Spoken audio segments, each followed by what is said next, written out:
Welcome to the Gaelan Trombley Show. You can find me on Facebook at Gaelan Trombley, on Instagram at Gaelan Trombley, and on YouTube at Gaelan Trombley. Spelling Gaelantrombley. Enjoy the show. On episode 50 of the Gaelan Trombley Show, I have a friend of mine that I've known for 25 years, and this is actually the first time that I've actually met, talked, or seen, I say met, but seen or talked with him in roughly 10 years. We graduated high school together. Jonah Curtin, we have a lot of good memories, but we actually didn't go back and reminisce too much. We talked a lot about, I guess, kind of where we're at in life now, which I think it's cool. I think it's always cool to look back on your high school childhood friends and kind of see where they've amounted to next or now and kind of where he's going. And I'm super excited. Guy's got a lot of positivity, a lot of good mindset. He's doing a lot of cool things. So I hope you guys enjoy episode 50 of the Gaelan Trombley Show.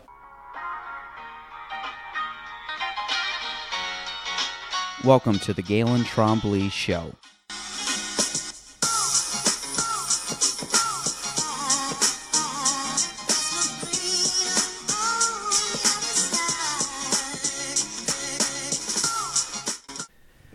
Welcome to episode 50. That's number 50 of the Gaelan Trombley Show. Actually, number 50's, the guest of the 50th show has been punted around like 3-4 times because we had a bunch of reschedules. But I'm actually really happy today because the guy I have here, and we were joking when I got in here, I haven't actually heard him talk in real life in over 10 years, or probably not over, but close. I grew up with this guy. We've known each other, I think, now for 25 years, and I think we met in kindergarten. And obviously, I always enjoyed conversations with him. We played a lot of sports growing up. We hung out a lot as kids, and obviously grew up in the same. We probably grew up less than a mile away from each other. And like I said, he lives out of the area now, back in the area, and just kind of, I follow him more through social media now. But he's been doing some cool things since I last saw him and spoke to him. So my 50th guest on the Gaelan Trombley Show is Jonah Curtin. Welcome, Jonah. Thanks for having me, man. And I know I'm pumped because we've had I've had Mike Henry on here, Nick Levine, and I've had a few people, some people from back in the day that we both know, and there's some other people I'm sure you know. But so for people that do not know you, give them a little background on who you are and how you got to 2019 Jonah, because I'm curious definitely on the last 10 years. Well, the last 10 years. Well, start way back. Start where you came from, and then work your way up. Well, it's funny that you said we've known each other for like 25 years. Is that I texted my mom when I was coming in here, and I was like, hey, do you have the picture of our kindergarten class with Miss Davis? And we were in the same class, I believe. Actually, what mic do you have? I just want to make sure. Is it this one right here? Yes. Okay. Just a sec. Let me just make sure. Here, grab that mic instead. You can keep the same arm. We're going to do this. Oh, actually. Grab this right off because I screwed up. Let's put that on the ground. So put that right in. Because we had a bunch of people yesterday, so all the other agents crisscrossed all the mics. So your normal mic, is that better? A little better? There. Yeah, I was going to say, I'm like turning you up. I'm like, I can't hear you. That's better, yeah. Okay. So now you'll hear yourself in the... Cool. So go ahead. Yep.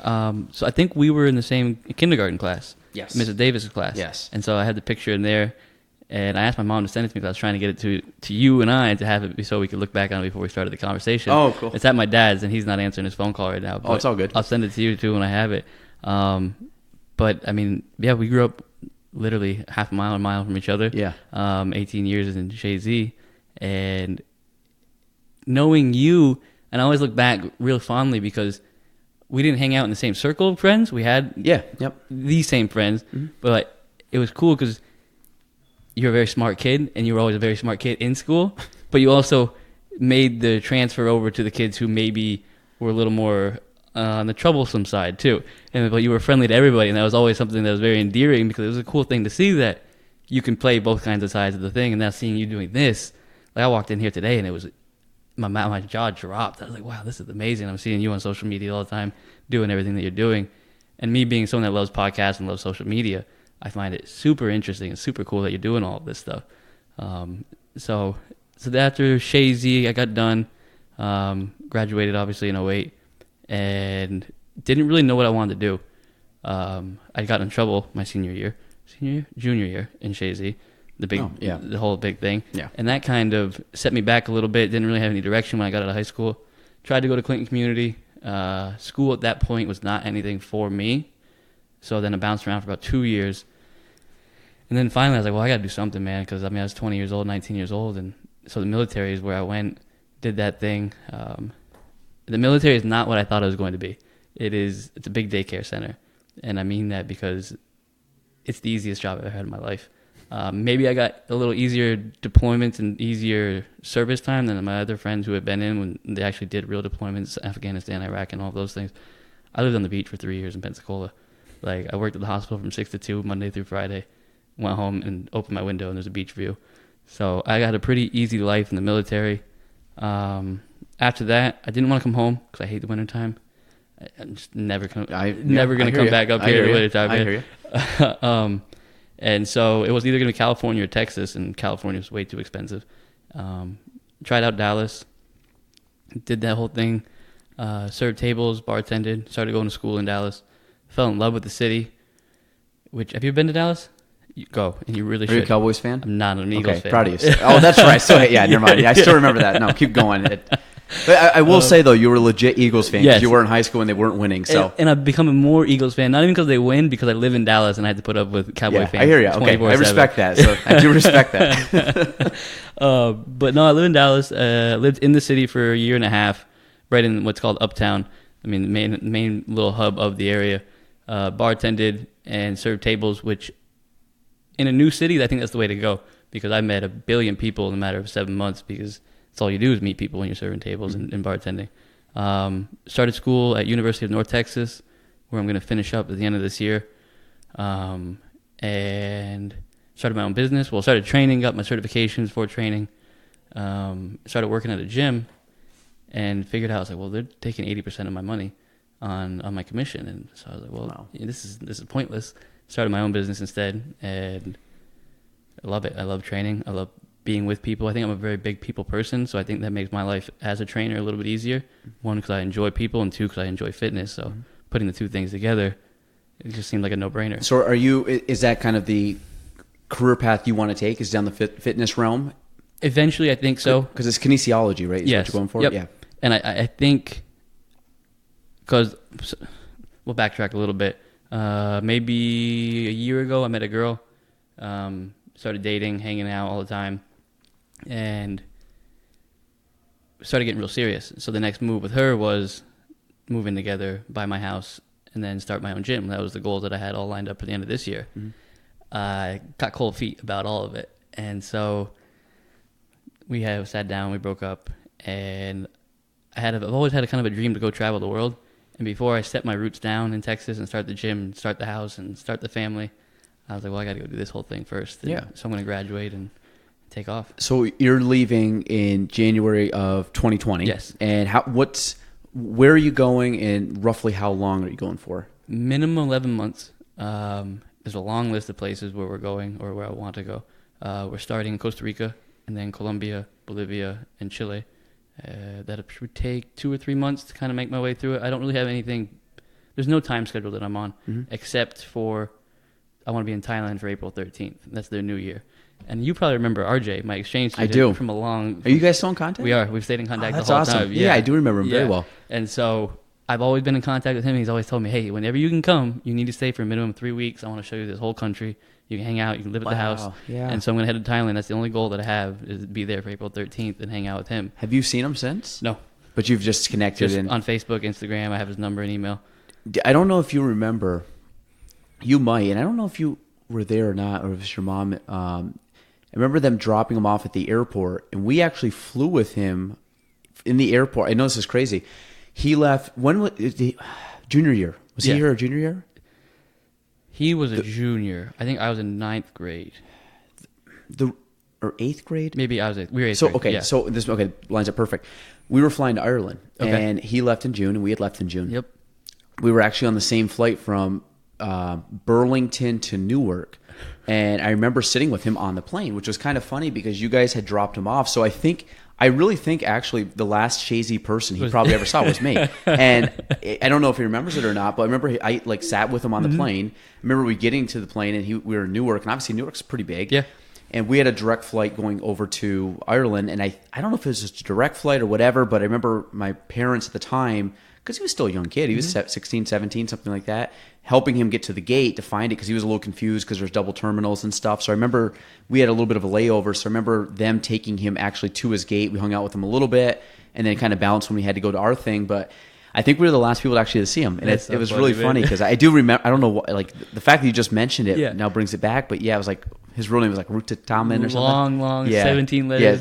Yeah, straight tied name, but that's awesome. Okay, so that's April 13th. This is the big deal. And so that's so cool. We go from Chile. I go to New Zealand. I'm meeting a girl who I hung out with in the Navy. We were real good friends. She's like, "Well, I always want to go to Australia and New Zealand. I'll meet you there." I was like, "Cool, come on down." That's cool. So I'll meet them there, and then I have a friend who's from the Philippines. I'm going to meet him in the Philippines. And we're going to hop around. We work together in Dallas. We're going to hop around and basically do all of Asia. And then after Thailand, I'm going to go up to Moscow and then through the Scandinavian countries and come back through Europe. And so you're doing the whole thing? The whole thing. You're hitting every continent? I'm going to try and... Personally, I wouldn't come back till I hit every single country. And I would go to every country. People I'm traveling with kind of ruled out the Middle East, kind of ruled out other... Yeah. I mean... There's certain places you want to avoid. And that's it. And it's so funny because the first thing everybody tells me is like, be careful. I'm like... I know, and I know it means it comes from like a good place. Yeah. But like I live in Texas where we've had 3 shootings in the last month and a half. Yeah. It's like the be careful thing. I know it's a serious thing, but every place now. I almost think it's like a default answer. Automatic. I think at the end of the day, like if you're just traveling around and meeting people, like at the end of the day, most people are good people, and you get the ones that make headlines. Unfortunately, they're the ones that get put in the news. But I think if you travel around, you're going to meet so many incredible people, and that's something I've always. To be honest, I will probably never do it until I'm older and can just travel more for pleasure. But I think doing it at your age is cool because you don't have any roots right now. And I'm telling you, we just discussed like kids. Like as soon as that happens, like you have 20 years done. Like it's not happening. And especially if you. Well, the other thing too is if you now start a business, you can't. I mean, you can shut your doors, but you have overhead, and if you're not paying your overhead because you're not there because you're traveling, like this is the perfect time to do it. And that was it. And like the next steps with the girlfriend and the business and the house is like, well, this is it. Like I'm gonna put those my are roots. All anchors. Like this is it. I'm gonna be in Texas for the next 20 years, making my. Because I mean, I'm gonna have a business. I want to grow it. I want to do the whole thing. So I was like, well, let's wait one more year. So you will be going back to Texas? Is in theory is what you want to do? I don't think so. Okay. See, I haven't. I think the next move after I get back is either going to be probably in the California area, maybe the West Coast somewhere. Mm-hmm. I really have fallen in love all the time I spent out in San Diego. Yeah. And I have few people. Ricky Ozier's out in San Diego. Yeah. Tyler Bulris is in Phoenix, 2-3 hours away. Yeah. A couple other people who I know half the Navy's in San Diego. Yeah. And so I get real lucky with that way. I've been to Anaheim. I've never been south, but I have a couple friends that now have lived in, or actually live in San Diego now. And of course, you look at the photos, and it's like, God, it's beautiful down there. Yep. Southern California, from a United States perspective, is one of the nicest areas I've ever been to. And I mean, you don't get the seasons, but you walk out every day, shorts and a t-shirt. Well, that's what it is. Yeah, and you don't have to worry about anything. So if you like just sunny and 75, 80, Southern California. And I don't know if it's because I grew up here that I'm biased towards the Northeast. I still don't think there's a nicer place in the country, maybe in the world, than in those 4 months in the Northeast. I mean, from May till now, basically, this is the perfect place to be. Yeah. But when it drops to 100%. I'm out. I'd say day after Christmas up until probably May 1st. Like you don't want to be around just here. Cold and wet. Yeah, and it's like this, especially this past winter was just ungodly long. And you're the fourth person has told me since I've been here it was the worst winter. And it's not like oh man, you're this old guy saying bitching about this. Like no, it was actually like the longest by far. Yeah. It was almost Memorial Day before we really said like we have warm weather. It was terrible. It was like rainy and 40s and 50s, and I'm like, how are we in the second week of May? And it still feels like it's beginning of April. We were probably easily 6 to 7 weeks behind what a normal what we knew growing up would be, and it wasn't that. So, and on the equal opposite side, Texas, where I'm living now, I mean, I saw 110 degrees for a month straight this year. And it's dry. Dry heat? No, it's not. It's not humid? where I'm at. 70% humidity. Ooh. And then you get down to Houston where it's almost 100% humidity. Ugh. It's gross. It's disgusting. I can't do the humidity. No, and that's the big reason I'm leaving. And then coming from here where everything is so nice and there's lakes and everything is so kind of older and everybody has a different house, I live in the middle of suburbia now, where it's every 3 houses are the exact same. Boom, boom, boom. And they just lay it out as far as you can see. There's no lakes. There's no trees. It's just...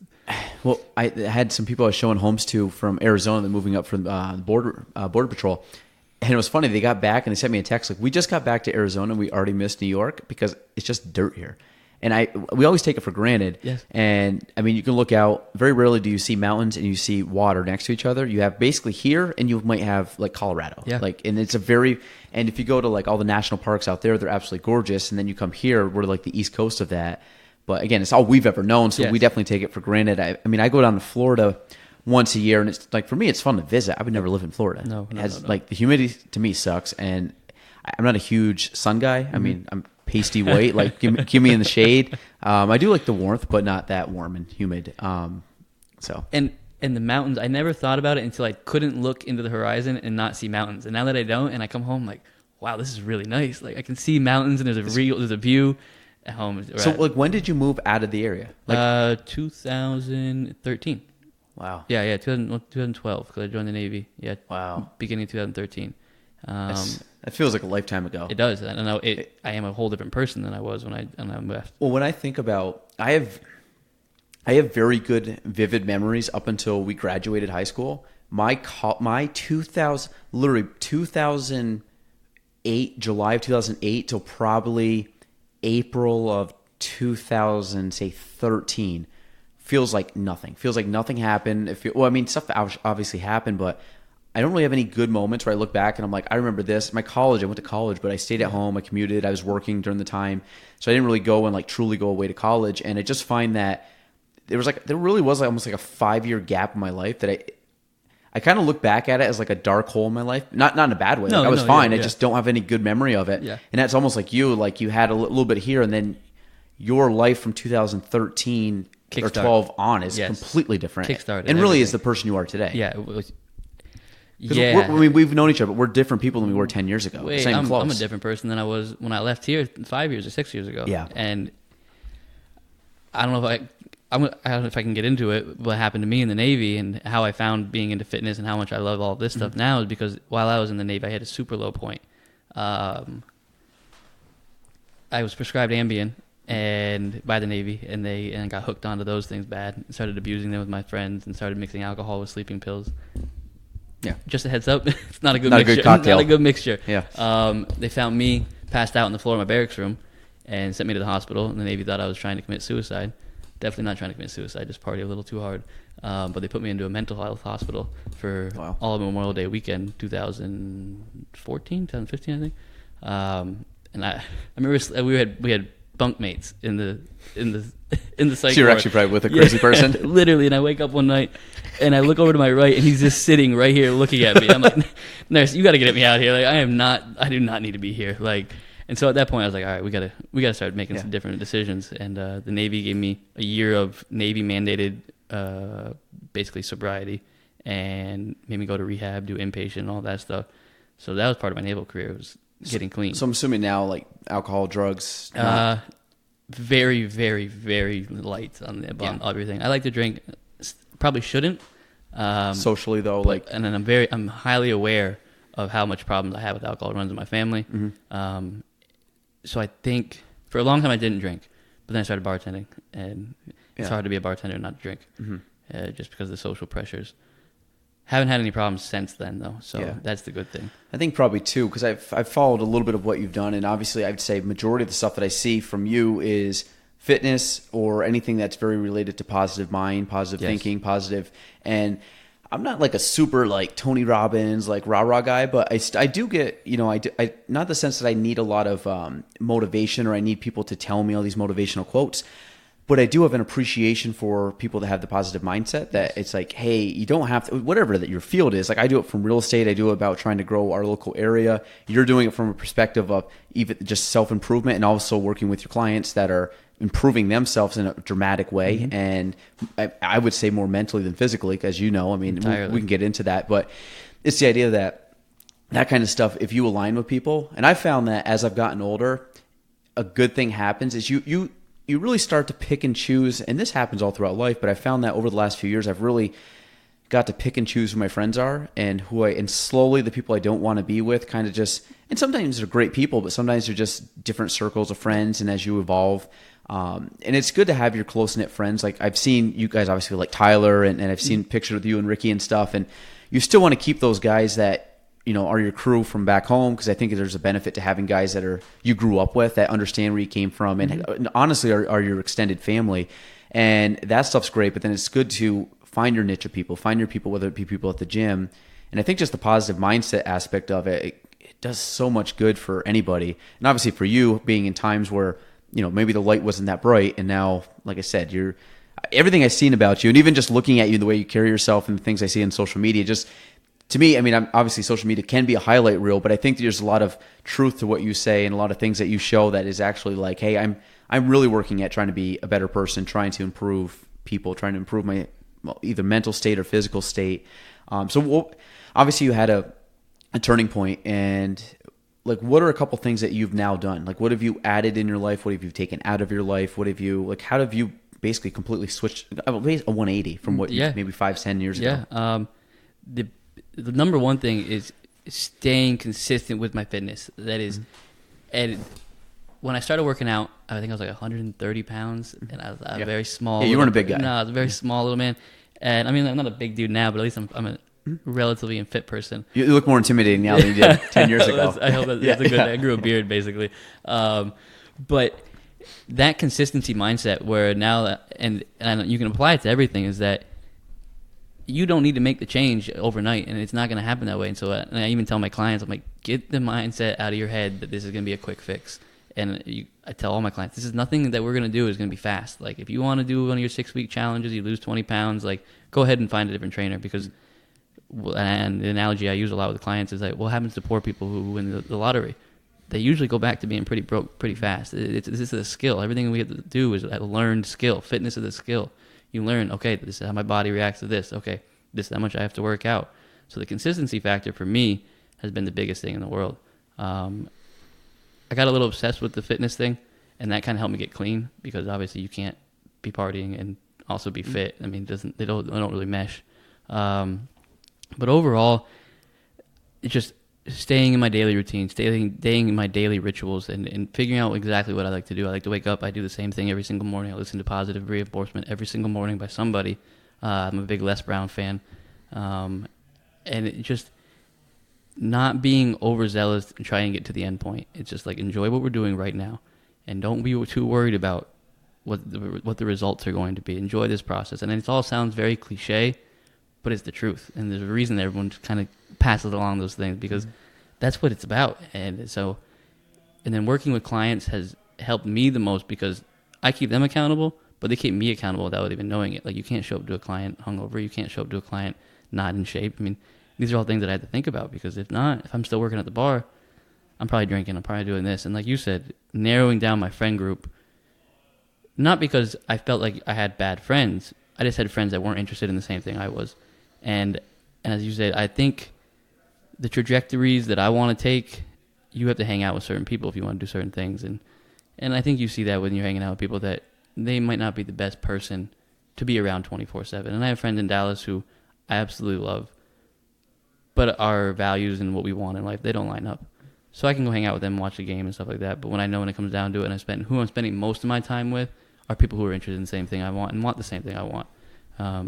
You and I mean, we linked up because you want to do things and you're trying to make a bigger name for yourself. And I want to come on here because I like you. I like doing these kind of things. We're both interested, I think, in relatively the same things. Mm-hmm. Yeah. And so I think, you narrow down your friend group as you get older, because you figure out more about yourself and you figure out, this is who I want to be. This is what I need to do to be this person.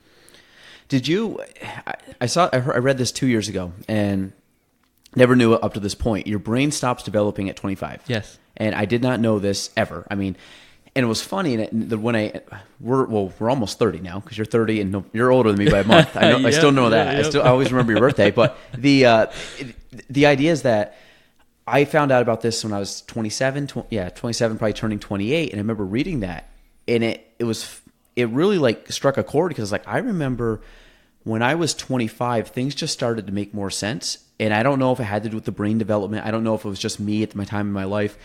But the cool thing was, now I look at it and I realize like the people that are under 25, and not in a bad way, like, but there's a reason why you make decisions and do stuff.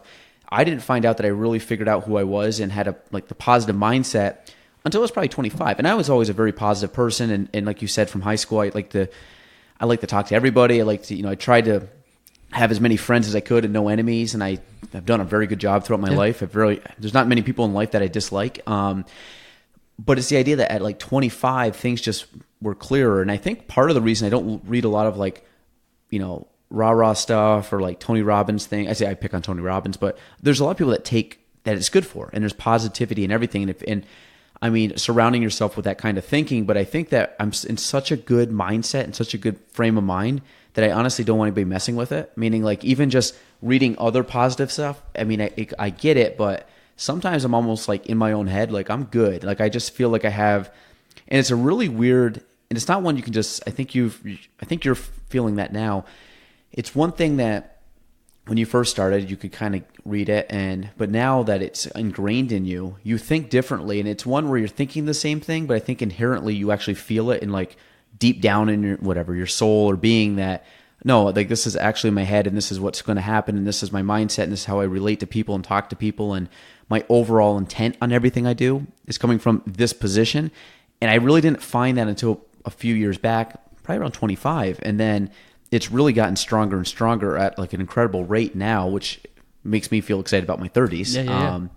So, I mean, I think, I don't know if you can allude to that, but I think that's probably because I've seen a big change in you over the last probably 2 years, maybe. Well, that's been the most by far.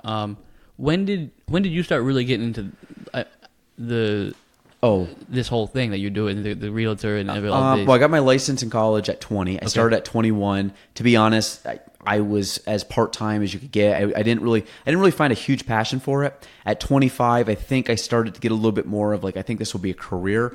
I would say probably 2.5 years ago was like when I was like, okay, I'm all in. I'm going to really put all my eggs or all my chips on the table and really go down this, and it's funny, to really go down the life of real estate.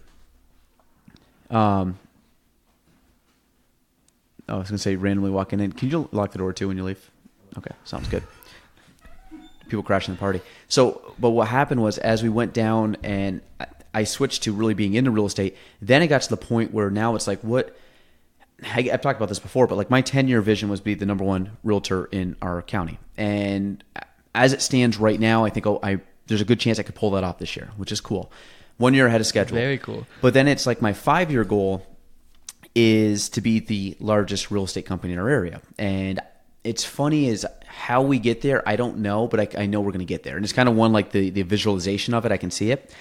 But then it's what is my long-term goal for the area, which to me is to build up our area to make this place like a really vibrant, to go from where we've always known Plattsburgh to really expanding Plattsburgh and blowing it up. And I think what I'm doing now at the age of like some of the doors I've opened at 29 years old are incredible, but a lot of it's just honestly mindset and just being a good person and working hard. And there's no secret to it. It's just putting your head down, doing the right thing, talking to people, expanding your network, helping people out. But I've gotten into the point where that has really taken on a life of its own, where I almost find I have that's more of a goal now than anything, is to really bridge the real estate aspect, because now I've gone from an individual agent to now I want to grow our company so I can affect the people that work with us, to now how do I affect everybody in the area through that. And that's not, you talked about consistency and long-term goals. Like I'm enjoying the hell out of every single day. That goal I talk about, there's a metaphor I've always talked about looking out this window, because this is right here, I think is the prime real estate of our area. Hasn't fully been developed yet, and I literally have a bird's eye view to watch it from this office, which is a reason why I wanted this office. And the cool part is that vision, I mean, we're 30, almost 30. I mean, that could be a 50, 60-year goal, but it gives you a lifetime to work towards it. So I'm always working. I mean, we were the same growing up. I mean, we always had goals. And even in high school, you were always very driven on, I mean, I can't say from like an academic standpoint, but we talk about like basketball and stuff. And not everybody's academically inclined. Yeah. And I honestly, I think college right now has taken a shift, and I'm not a huge fan of college and standard education because there's people learn different ways. And but the idea was like in stuff that you liked, like I take basketball. the amount of jump shots me and you took that I remember, and the amount of times like I just remember you like shooting baskets, like because that was something you had passion for and you wanted to get better at. And were you going to be LeBron James? No, but you were going to be the best version of yourself at basketball that you could. Same thing. Like I'm putting all my effort into real estate. Am I going to be the best real estate person ever? Probably not, but I can strive for it. Yeah, but maybe I could. Maybe, yeah. Same thing with like fitness for you or anything. And it's not that I'm very big on when I do stuff. I don't have to be the best person. I don't have to be the number one person on our area of real estate to say that I was a failure. And to be honest, that's something I've wanted to do. But to be honest, the only barometer I've ever used is myself. So I've always kind of get better than the year before. Yes. And so my biggest when people, and I know it's like the biggest douchebag thing to say, but I truly believe it. My biggest competition is myself. Well, every day. And it's like as cliche as cliche can get. It's like, don't try to be better than anybody else. Just try to be better than you were yesterday. Yeah. And it's like, yeah, that's the truth though. Like it's simple every as that. Day. Every single day. Because then after 5 years, well, all of a sudden you have an office and you have a Lakeview. Like, and it is like that. And or you have your own business, or you have all this. Yeah. And then if you're authentic with it as well, that comes across a whole other thing that you're saying. Like making people or meeting people, and if you're real with them, they know right away. They know if you're just selling them something. Yeah, people can smell bullshit. Yeah, and they don't want it. So what do you think, like going into obviously the fitness background? Because I've one thing when I got out of college, or kind of in college, I started like I got to do something. We're done sports. I mean, I wasn't, I was decent for local high school sports, but it wasn't anything that was gonna be a career. So to me, I did find a love of fitness. I never turned it into profession, but I found the benefit. I saw the community aspect. I found people that really got into it. And you did CrossFit competitively? No, local competitions. But I mean, it's one where I tell people, like, I used to play golf a lot, and I love golf. And I've gotten away, and I've started to get a little farther back into it. But just commitment. I can't, like, I've had to. There's certain things I've put on a pedestal over others just because of time. Yep.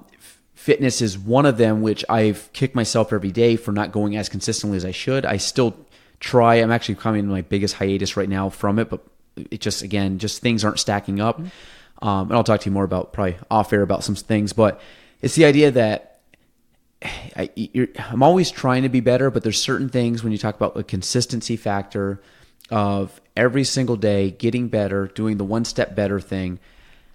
Where I was even a year ago, 5 years ago, when I talked 10 years ago, when you like asked me 10 years ago, like was it 2009? I mean, I look at that and it's like I almost don't have a memory of it. And I remember getting the real estate. I have like memories of like here and there, but it's totally different. But like now that things have kind of shifted over, and we go back to, like I said, the fitness aspect, I have a very good group of friends from the CrossFit space, but it was not competitive. I mean, I did competitions. Like it'd be like you doing it'd be like anybody doing like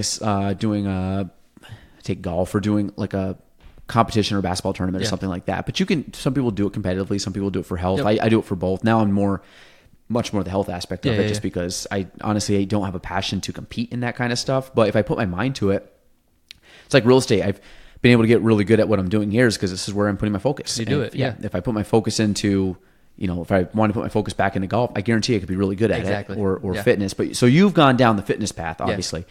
So give us your I know why you got into it, but what's your favorite thing about it? What does a normal day entail for you? What have you put into it? I know you have done some stuff on social media, but like, give us kind of give us the background. Like, what are you doing? What's your business now that you have, and what's your kind of aspirations for the future with the gym? So when I started training, when I started my fitness thing, it was purely out of a aesthetic reason for myself. I wanted to look good. I did not like how I looked. I didn't like my body. So I was like, well, let's do this. And that became, like I said, a little bit of an obsession. And I got really good at that. And then I was like, well, and I was bartending. I'm in Dallas. I'm sitting there. I'm like, I don't want to be a bartender. Like, it's cool. It's a fun job, but I don't like being up late. So all of a sudden, you can't be a bartender if you don't like staying up past 10 o'clock at night. And so I went to, just randomly, I had dated this girl in Texas who, her brother worked at a gym. And she was like, well, I can ask my brother if he can get you a job. And I was like, okay. So I went in, and the manager's like, we need trainers. If you can get your cert, you can come in and start tomorrow if you want. So I went home and got my certification as fast as possible through National Academy of Sports Medicine. And the next day, well, not the next day, but the day after I got it, I walked in, got my job, started training 2 years ago now, I think, officially. I mean, I had trained people But there's a big difference between actually training people and just working people out. Like anybody can walk in and just beat the crap out of their clients. That's a really easy thing to do. I mean, just do burpees for an hour and a half and it'll work. So I started training, started learning from people who have been in the industry 30, 40, 50 years. I mean, I've worked with some old trainers who have just been doing it their whole lives. And for me, the reason I got heavy into it is because my first client, I remember him coming in, he was maybe 40 pounds overweight. I didn't know what I was doing. But when someone's that much overweight, it's very easy to get them to lose weight. And he lost 10 pounds in the first couple of weeks just because he's moving. I mean, he could have done it himself, but I'm the trainer. And he was happy. And so in turn, him being that happy made me ecstatic. And right then, it's like that was the second I was hooked into what I was doing. And now I'm going to school at UNT for kinesiology, so I'm learning all these biomechanics and exercise physiology and nutrition classes and all these different things. And so as I'm learning, I'm getting to learn these things and then step right onto the floor and train people and apply these things. And all of a sudden school, which you're right, I hated high school with a passion. I hated just sitting there listening, reading. It's like, dude, this is not what I want to do. And you're right. The college, to me, right now, it's in a weird place because people pay a lot of money to go to school, and then a lot of times you just sit on either online classes or you're teaching yourself, and it's like, I'm paying $13,000 for this semester and I'm teaching myself. Like, it's kind of a sham. Then you pay another couple $100 for books. But finally, I was here and I'm learning from, I mean, you have good professors and you have bad professors, and I'm learning from professors, but then I get to go right onto the floor and teach people and apply what I'm learning. Everything started to click, and I mean really click, and I found out that this is what I'm good at. I'm really good at it. And so the biggest thing for me, the reason I do it is the clients. I have almost all my clients. I think I have one who have had less than 9 months. Everybody else is 16 months, 17 months, long-term clients. And if I wasn't leaving, they would be my client for the foreseeable future. I mean, we're talking 5, 10, 15 years. And it's good because I've had clients for short amounts of time, and it doesn't work out because I'm not a short-time trainer. And like I said, you can have those boot camps where you can go get beat up and lose your weight. And I don't like that. I try to educate everybody. I want everybody to fall in love with fitness and learn that you don't have to do this every day. Like, I eat healthy 70% of the time. I work out 4 or 5 days a week. Like, you can always step it up. You can go 7 days a week. You can eat 100% clean. Like, that's all cool and dandy, but you don't have to do that. And I want to, and my goal long term is to tell and teach as many people as I possibly can that fitness is just a lifestyle. And it's a very easy lifestyle to do it once you learn the tools to do it. It's very hard in the beginning, and it is. And that's why your trainers are here, because the easiest part is going to the gym and working out. The food, the knowing how to eat. And it's funny because I'm hanging out with Arian and Bridget yesterday, and I was like, I just thought healthy food was like common sense. And they're like, no, dude, like, we don't know what to eat. And I'm just like, well, if it's green, you should eat it. Like, it's pretty simple, but it blows my mind how uneducated everybody is, and no fault of their own. I mean, it just is what it is. But that's why I do it. I want to educate as many people as possible. Yeah, I mean, the food perspective, the same thing. I mean, I've been doing CrossFit since 2011 or 12. The biggest thing with that is always, it's food. And food is, you can go work out 1 hour a day. Well, 23 hours of the day, you're either sleeping or having to maintain food. And there's a difference between, like, I was the same thing. I remember back in 2000, I think, 2009 when I started, like, okay, I got to do something. I'm out of sports. I'm like, summer soccer's like 8 weeks long kind of deal. So I was the guy that got the P90X because I was like, I don't know.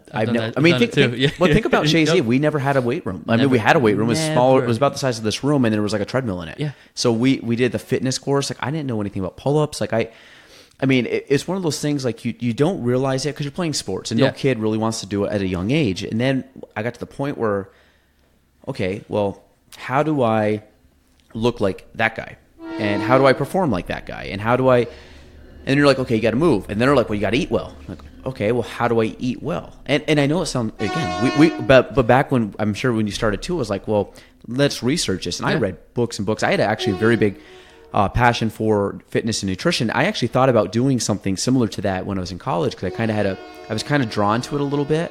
But I don't think I was drawn enough that I wanted to make it a career. But I did it more for, hey, I want to better myself and have the knowledge of it. It's kind of like anything else. You kind of have a hobby you want to learn about. And I still remember the P90X booklet. And since this time, I actually gave it away to somebody. But I looked at the booklet, and it was telling you how to eat.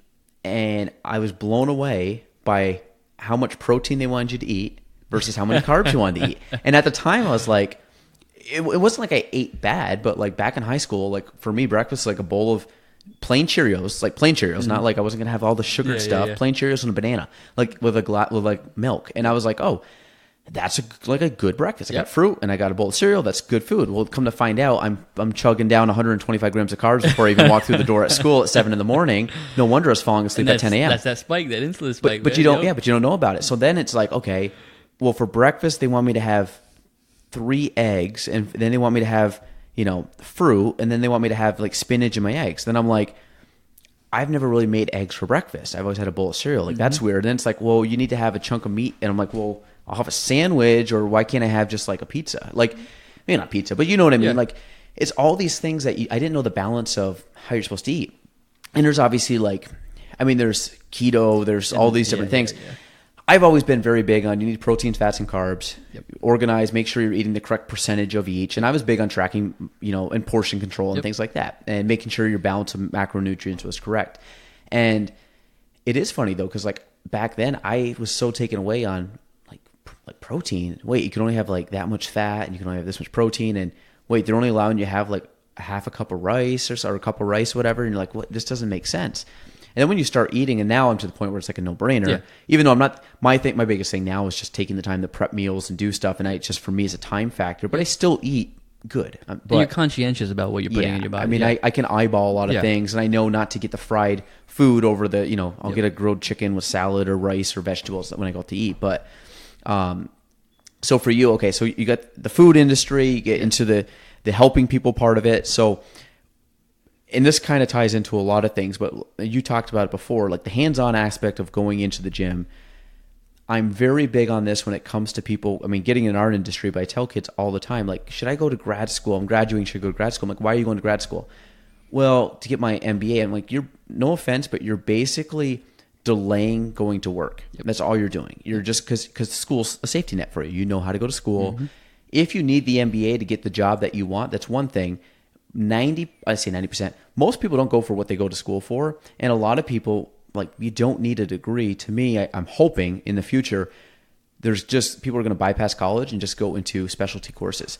I mean, I never went to school for marketing. I would say I'd have a master's degree in marketing right now. I put my marketing skills up against anybody. Well, you do everything. But it's because I've learned it. And you've learned it, yes. But it's self-taught. Through trial and error, basically. It was like, 100%. Oh, this works, that doesn't work. All right, we're not going to do that again. Every day. Every day. And even to the point where, I mean, you see boxes and stuff around, but like I just got a really nice camera set up and I'm learning how to use that. And now it's like, well, how do I edit video on this new app, or not app, but like program? And it's learning. It's putting yourself in position to actually try stuff versus, well, I don't know how to do this. Well, how long have you tried it? That's like an hour. Yeah. It's like fitness.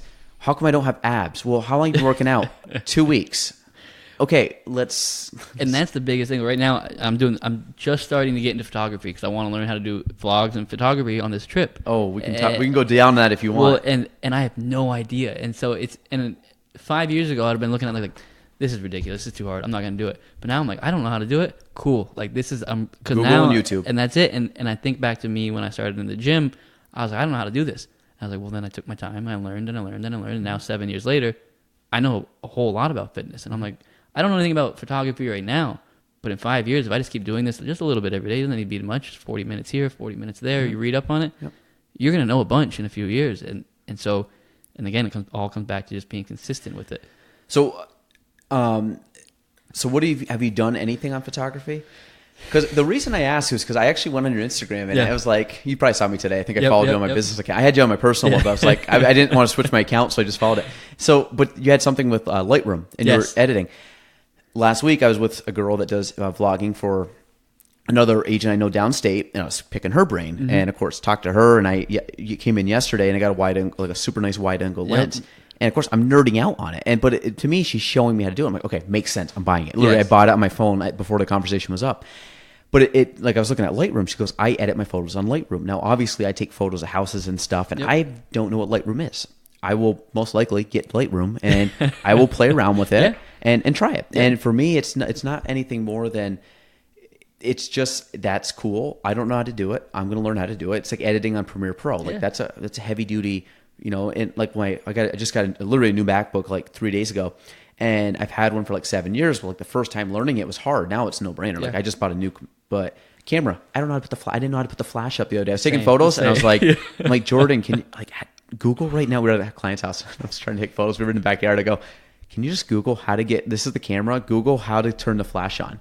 So but that's like my level of I know a little bit about photography, but like I kind of joke, but like that's how dummy down I am on a lot of stuff. And now I have gimbals, and I have, you know, wireless microphones, and I have shotgun mics, and I have all these things, but it's just teaching. But like for you, for photography, like how are you in, like, where did you find an interest? Have you been taking photos? Have you been doing stuff? I've been taking a lot of photos, and when I first moved to Texas, my neighbor, he was a photographer, and he still does it. He has wedding photos, he does nature photos. He makes a living just taking pictures. And so I was like, I've always been kind of interested, and I've always kind of liked the whole video thing, but I never was like, I could do that. I was like, it is what it is. I used to watch a lot of fitness YouTubers and all those people. Oh, that's really cool. Like, but I was never into it. And then this trip came up, and I was like, well, shoot, I need to start practicing. Yeah. So yes, 100% you need to. And I was like, well, and I thought about how I started learning about fitness. I just went online and started reading everything I could. So I was like, okay, well, I'm going to go on YouTube and just watch every single video that I can, that my time allows for. And then I'm just going to go outside and do it and just start taking pictures of stuff and asking people, hey, what do you like about this one? Or, hey, what don't you like about this one? Or what looks good in this picture? Or what doesn't look good in this picture? And I send a lot of my pictures to my friend now down in Dallas. And he's like, okay, well, this is what you need to do. Okay, this is what you need to do. Back off on the hue, or make this sharper, or take the power lines out of the picture. And like, power lines, I never even thought to take power lines out of the picture, but like Photoshop them out. Take them out that way, or just make sure there's no photos or no power lines in your photo. That never even occurred to me. I was like, okay, well, but he's right, and it makes a big difference on your photos.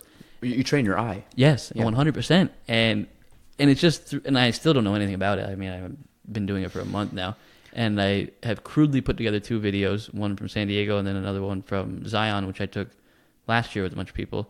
By the way, if you've never been out to Utah or Zion, it's on my bucket. I really want to go. It's amazing, man. Yeah, I really like to go. And so I just started throwing stuff together. I was like, oh, this is cool, and that's cool. And I'm not in a rush to get really good at it, because I know I'm not going to be really good at it in a very short time. It's going to take a very long time to get good at something. Have you, the reason I ask on this one, do you know who Casey Neistat is? Yes. I mean, he's incredible. Yeah. And I actually watch a lot of his videos I always find it's cool because I do it from obviously an entertainment perspective, but I've picked up a lot in watching him. And when you really watch the tactical stuff that he does, and then the problem is, time-wise for me, I would love to make videos, and I've done some vlogs, and I've actually only done one vlog that I've actually filmed myself, and it was in the office. It was pretty easy, but then it's learning how to cut it up. I actually did 2. I lied. I did the last one we did with the golf tournament, and a lot of it is learning techniques and trying to figure stuff out and learning angles and learning. And the funny thing is, when he does a lot of his vlogs, and if anybody hasn't checked this guy out, his name's Casey Neistat, Neistat. He always wears sunglasses, kind of a goofy guy, and skateboards all around, but his videos,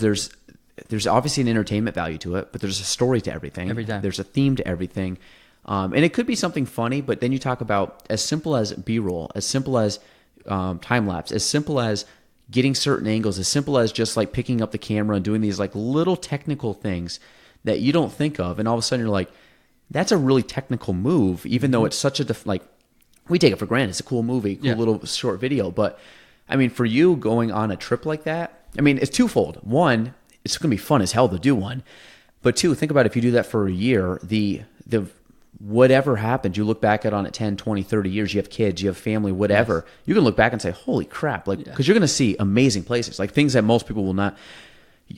I will not go to 99% of the stuff that you're going to see. Like in my life, I could try, but you're going to go down, especially if you're living with a local community, and you're going to go to the local cafe. You're going to go down the dirt path that leads down to the cool water spot. Like all the stuff that, you can go to Paris and you can see the Eiffel Tower, but you might as well go out 10 miles down the road and go see the vineyard that you got the local guy stomping grapes and doing all these things. And that's it. But turn that into a video would be incredible. And I think for you, because you have time, I mean, me jealously because I'd love to see them, but I think if you can find a way that, hey, I'm going to learn all the cameras, learn what I need, learn how to get all the extra batteries, learn how to get all the external chargers. Well, that's another thing I didn't even think about. All this memory stuff storage. I was like, dude, I got to remember that stuff. I'm telling you, like right now, I'll show you. I mean, you need to get external hard drives. Like I have 1 terabyte hard drives. Like I would get a couple 2 terabytes.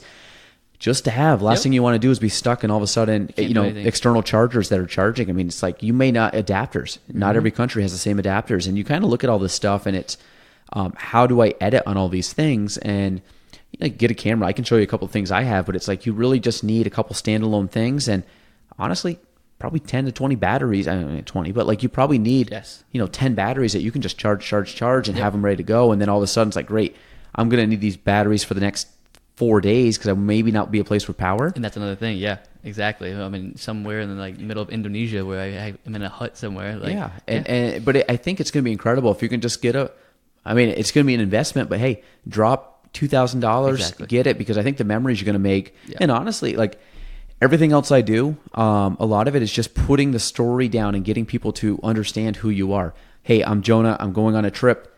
I'm going to take you guys on a trip. I'm going to be gone 365 days, but maybe out of 365 days, you make 100 vlogs out of it. Yep. And the goal is to be consistent at one a week, and that's going to be it. I just want to, and then I'll have other videos, but the actual, the story of the travel will be every Sunday night. It'll be uploaded. People can watch it. I want to do other things. I have my goal is to sit down as many people that are locals in each country and ask them, what do you think about America? Because I think as Americans, myself included, we're very, very sheltered from the rest of the world, which is a good thing because we live in a very comfortable country, but which is also a bad thing because we have no idea. Well, we're also in a position too, financially, we've never been, we've both come from, I'd say, middle-class families, and we're in a position where luckily, never had to worry about having food or shelter or things like that. I mean, obviously now we're adults, so we work for it, but we've been given a lot of opportunities that, I can't even imagine people in other countries. You're going to see people who are like, holy crap, this is third world countries. Like, how do they live? They're excited to just have running water. Just to have running water. Yeah, I'm like, do you want a cup of water so we can drink water for this podcast? And literally they're sitting there just hiking to go get water. Literally, carrying it on their head a mile down the road just so they can drink a little bit. And that kind of stuff. I mean, I've always been really interested in other cultures. I haven't experienced very many. I've been to a couple places here and there, and then traveling around the United States. And even the United States has so many different cultures within one country. Because, I mean, granted, we are one country. The South is different than the Northeast. The Northeast is different than the West. We are all very different. And then I talk to them, I meet these people, and it's like, and everybody will tell you a story if you just ask them. Like, everybody loves to talk about themselves. And then you just got to sit there and listen and take notes. And you should get a podcast. I'm not like, the reason I say this, I'm telling you right now, this is what you need to do. Take away all this funky equipment. You buy this right here. It's already got a mic here. You got to think, I could put this right on the table and talk. Yeah. And obviously it's batteries, but you have it. You can charge this up. Put this goes down. It goes into an iPhone battery. Run an extension cord. Get a long extension cord to carry with you to plug in if you have to. That'd be incredible. And it could just be you sitting down with somebody at a cafe. Could be you at a local pub. Could be you anywhere. Yep.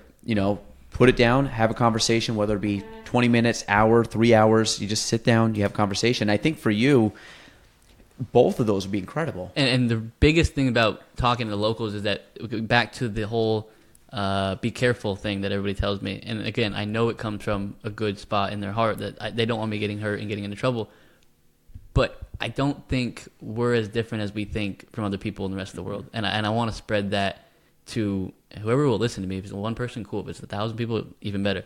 But I wanted them to understand that people in Bolivia are if you ask them the top 3 things they care about, my family, my health, and then long term, everyone in my family. Safety and health. Yeah. That's it. And for some reason, I mean, and I'm guilty of it too, that we're all very, very, we think about ourselves. We don't think anybody else is like us. It's very individualistic. And that's not how it is. I mean, you hear about all the bad things, but that's what sells. That's what the news likes to sell. I mean, if they would just tell you every day, like, oh, person had a birthday. Oh, it's like, okay, I'm not going to watch the news. Like, it's all just good news. Nobody wants to hear that crap. It's like the gossipy stuff. Yeah. And that's what clickbait. Look at us. Look at this. And that's what sells in the news. And I get it. But I don't think that's correct. I don't think that's really what's going on in the world. So I'd say 99% of the people in the world are good. Yeah. I mean, and what you're going to find too is the people like the places you got to worry about. I think now, granted, yes, third world countries. I'm sure there's certain areas you don't want to go to, but most of the thieves and all that stuff is where all the tourists go. Yep. Like if you're in the back country you're in a local town. I mean, we grew up in Chazy. There's a million Chazys around the world, and they're all going in. The people, hey, how you doing? Yeah, and people will say that, and it's. I think it's incredible, but I think for you, vlogging is number one. What I would do because visually you want that it's very tough to replicate the views that you're going to see through this kind of medium. But the idea that if you can just buy something like this, and again, I can hook you up with all the stuff you need. You put this down, it has batteries, you can hook this up, you put it down, it has a end piece that you put on. You don't need all the fancy mics, headphones, things like that. You put it down, push play, and listen. And I think that you could, it goes on an SD card, pop it in, upload it. And like I said, I'll guide you anything you need on it. But I just think for you, it's you're going for a year, but turn that into a fun project and a travel vlog. I mean, you could do so much. So, well, and the plan is a year. And in reality, I'm keeping it open-ended. I mean, if it goes well and I actually do start something that is financially stable, wonderful. I have some residual income that I'll be able to work off at least for a year. I might never come back. And I mean that as in I'll come back, obviously, see parents, see friends, and everything like that. I'm very open to just kind of just hanging out, really, and figuring out all I can. Because I don't... Like, I love the fitness thing, but I'm not set on it yet. And I'm turning 30, which is a little older. It's older than I'd like to say that I am, but I don't feel like I thought I was going to at 30. I'm the same. Like, and I feel like I'm 20. Same. Like, I'm making better decisions, obviously. But mentally, physically, I think I'm in the best shape of my life, first of all, physically. And mentally, I know I'm in the best shape of my life. And like you said, I'm really looking forward to being 30 and 31. I can't wait. The trajectory that I'm on, it went down for a little bit, but now it's going up. Yeah. You recalibrated. I think for you, like, everything you're saying, I think is cool. And like you said, you're not held down. There's nothing to stay here for. I mean, yes, you're always going to have family, but family moves, you can always visit. It's a plane ticket. You can fly. I mean, I think what you're doing is I think it's incredible. There's obviously envy in the sense that I would love to do portions of that, but again, I'm at a different stage in my life that I've chose to settle down, have a family, but the idea of like we're doing all this stuff a different way. Like I can't wait because, like I said, you're putting out vlogs. Like I'll watch them because to me, I just think that stuff it's fun to watch. I very rarely watch TV. I love sports. I'll be honest, I don't watch a lot of sports anymore just because of time. Yeah. And I find more enjoyment. Actually, I do watch a lot of blogs. I watch a lot of things because one is the technical aspect, but I'm very big on mentorship. I will watch guys that do what I want to do, Bingo. And I just watch to see what they're doing. Yep. You with the fitness space.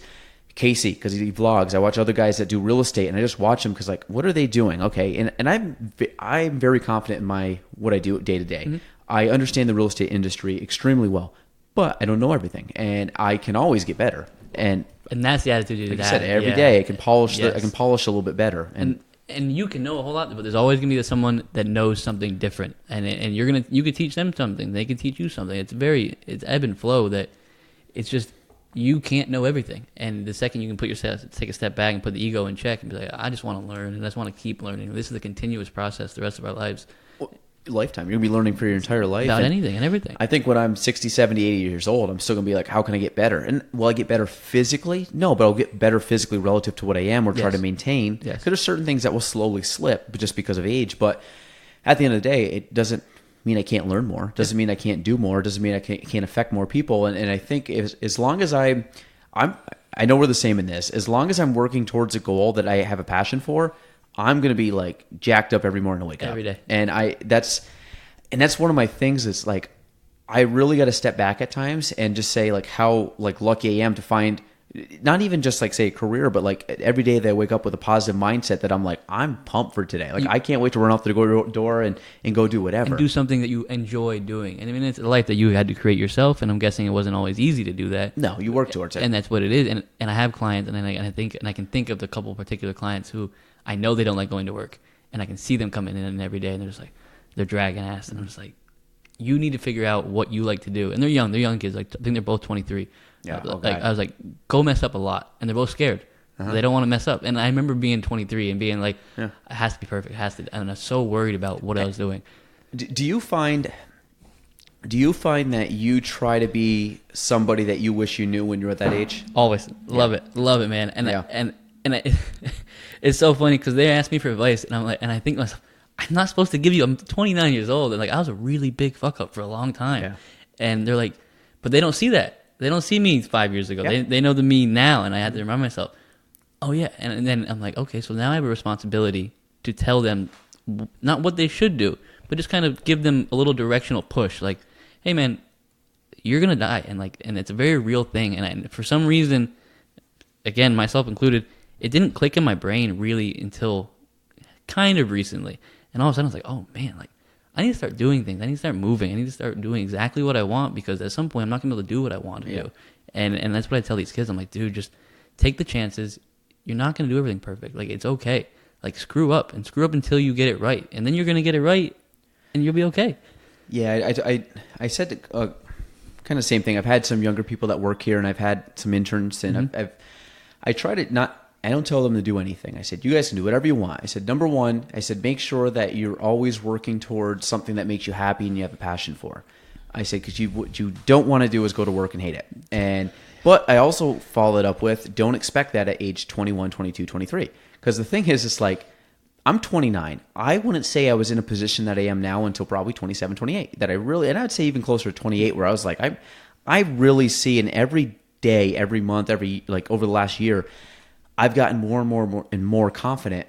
But I always tell people, I'm like, I've been doing real estate for 9 years now, which in the real estate industry, I'm like a dinosaur, to be honest. I mean, really? I know I'm young, but a lot of people get in and out within 2 years. Really? I didn't know that. The lifespan of a realtor is not that long. We look at there's some that have been around for 15, 20, 30 years. But look at how many have been in for 30 years that have been, or even 15 or 20 or 30 years that have been like top of the game. There's not many. Okay. There's people that have been in for 15 years. They've had a license and sold a couple deals here and there. But to really get to that upper echelon and maintain that for years, very small. So there's not a direct correlation between length of time doing something in process, and being good at it. And I look at it. I've been doing it 9 years, and I don't want to talk down on people, but there's people that have been in it for 20 years that haven't done it as much as I've done. Yeah. But it's the idea that I've worked very hard to get to this, where year 1, year 2, year 3, like I didn't know if I really liked it. I wasn't doing a lot of business. Part of it, I didn't have the mindset, and I didn't understand the tactical parts of what to do. But at 19, 20, 21, I'm like, you guys have to go do all the shitty things I was doing at 19, 20, 21, 22, 23, 24, 25 to get to 29. Yes. And the other thing is, you have to do it. You talked about before, the consistency factor.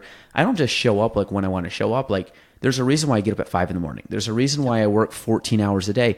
Yes, I go home and I see I see my family and stuff like that. But when the kids go to bed at 9, like by 9 o'clock, I'm working till 11. Back to work. Yeah. But it's not like I'm going to go sit and watch Netflix for 2 hours. Like, I'm literally on my computer, researching stuff, doing stuff, trying to get better at what I want to get better at. And I use that. I mean, people will laugh, but it's like Sunday mornings. I like getting up Sunday mornings at 5 a.m. I'm to the office here at 6 a.m. and I work till 10 o'clock. I get home. My kid like sleeps in like crazy. I'll literally get home at 10 and like get him out of bed at 10:30. And my wife's at home, and my daughter, she's an infant, so she's up, eats, go back to sleep. Yeah. But I can come in here for 4 hours, do a bunch of stuff. Nobody's bothering me. Nobody's up. On a Sunday morning. I'm getting all my work done. Then I go home and I spend the rest of the day with the family. But you have to have a passion to get up and do that kind of stuff. Instead, I could easily lay in bed, and I do complain that I don't sleep a lot, and I don't really complain. But there's times where I'm just like, man, I really need to sleep in a little bit tonight. Yeah. But I just try to maximize as much hours in the day as I can to productivity, because I love it. It's not, could I just relax and lay on the couch all day? I could. I don't find enjoyment in that. No. And my mind has to, there's times I want my mind to shut down, in the sense of I don't want to be thinking about too much stuff. But I use a perfect example. I put that shelving unit up the other day, and that was such a mindless, easy project. I put some music on, just measuring, just drilling some stuff, just kind of putting stuff together, assembling. Like, that was such a calming 3 hours of my day, but my mind was still working. Busy. Your mind is still doing something. And to piggyback off your point of it, people only see the end result. Like, now people see you doing the podcast, they see you doing, he's really successful. It's like, yeah, he is. But for a very long time, you were not, I'm going to guess. And I tell people all the time, when I used to work at 24, when I first started training people, I would tell my manager, I was like, I'll train for free. Like, just give me people to train. Because I know in the long run, I like what I do. I come across as authentic. I'm going to get better at it. And then people will pay me. And that's what I tell all these young kids. I was like, get something so good that people will pay you for it. Mm-hmm. Because it doesn't matter what it is. If you're the best at it, they're going to pay you to do it. And it's just that simple. You build the demand on it. Yes. And what's funny is real estate's one thing. But I'll be honest, the amount of people that have reached out to me about things that are marketing related, that are branding related, that are just honestly business related,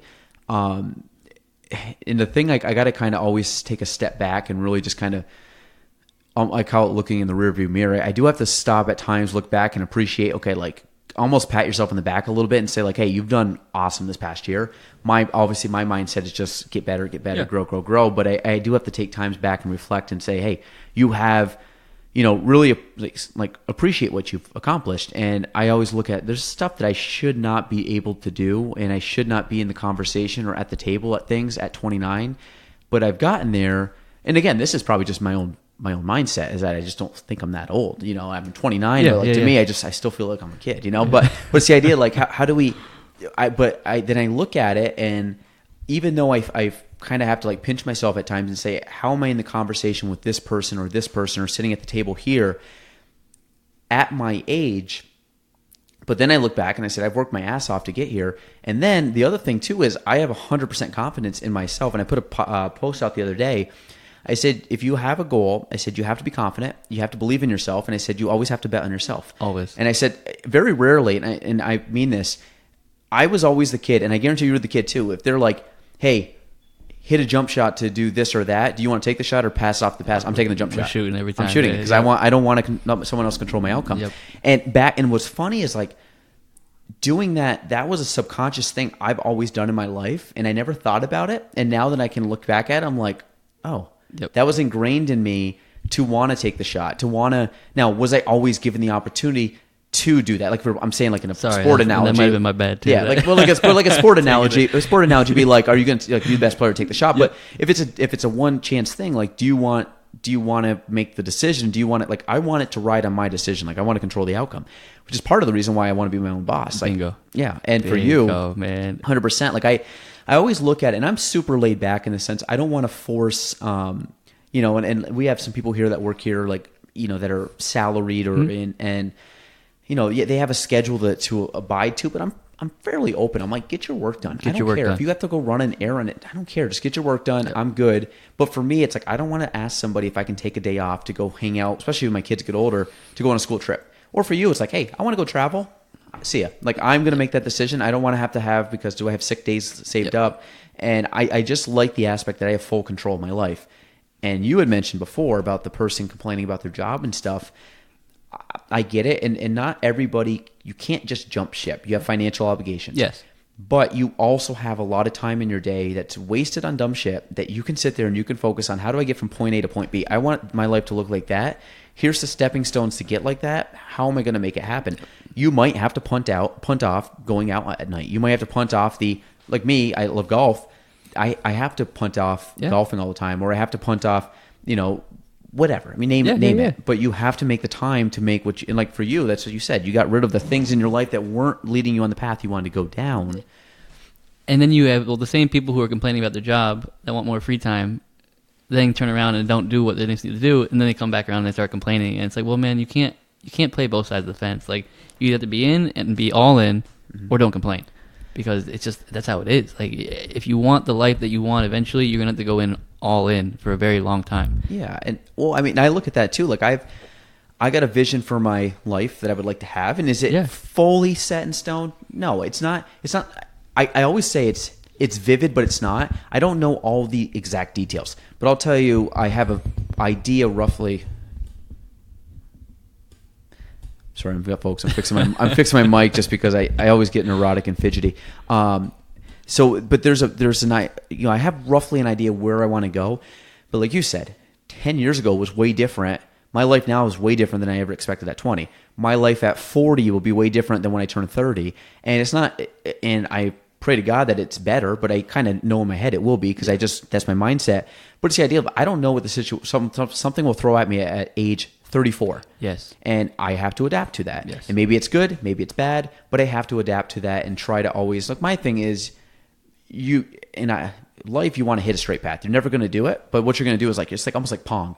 You're a ball that's trying to go like this and you're just going to get slapped back and forth. Yep. You're going to find your way, but you're going to go off path, but that's part of the beauty of life. That's the best part about it. And I always I've had this like mindset now going in.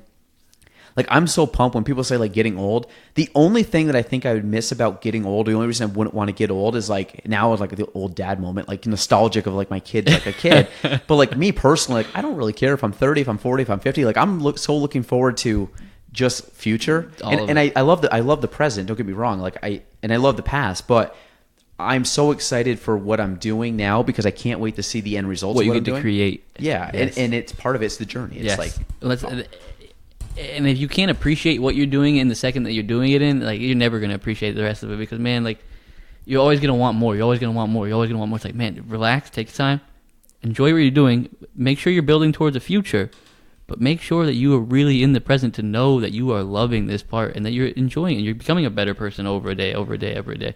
Well, I think also, too, when you have goals, like when I say like my long-term goal doesn't really have a defining moment or number. Because, if you say like, hey, like my thing, like I wanted to be the number one agent by X, like that was a goal I made at 20. Yeah. And to be honest, I'll hit that. And but the funny thing about that is I don't even look at that as, it's a number goal, but it's not like my long-term goal was to be that. I'd be done by 30. Yeah. And I look at that, I'm like, okay, now what's my next thing? Yeah. So that's why my longest term goal obviously is to get better every day. And there's never an end cap to that. Every day I get to live, that's my goal. But then it's also, how do I improve this area as best I can, which is the only way that I'm going to be able to leave any type of legacy forward. Because I always look at, I can affect myself. I can be the smartest, wisest person. I'm going to die someday like everybody else. Mm-hmm. But how can I leave a mark on this area for the better? And I just kind of look at it like, I have fun doing it. So why don't I just do better, and then help a person out, help a community out, help a entire area? But who knows? I mean, maybe bigger, Bigger. Always bigger. Yeah. You always think bigger. Like for you, you're going in that mindset where like you originally had to find a better you. Yeah. And now it's like, okay, I found a better Jonah. I'm better Jonah in 2019 than I was in 2009. How am I going to be better in 2029? But then also, how many people can I affect by that time? And I think that's what you're doing with the fitness thing. And that's been my slogan a long time, is that changing the world through fitness, one person at a time. And that's really and I mean it when I say that. Like, I'll make one of my clients better. Okay, they're going to go home.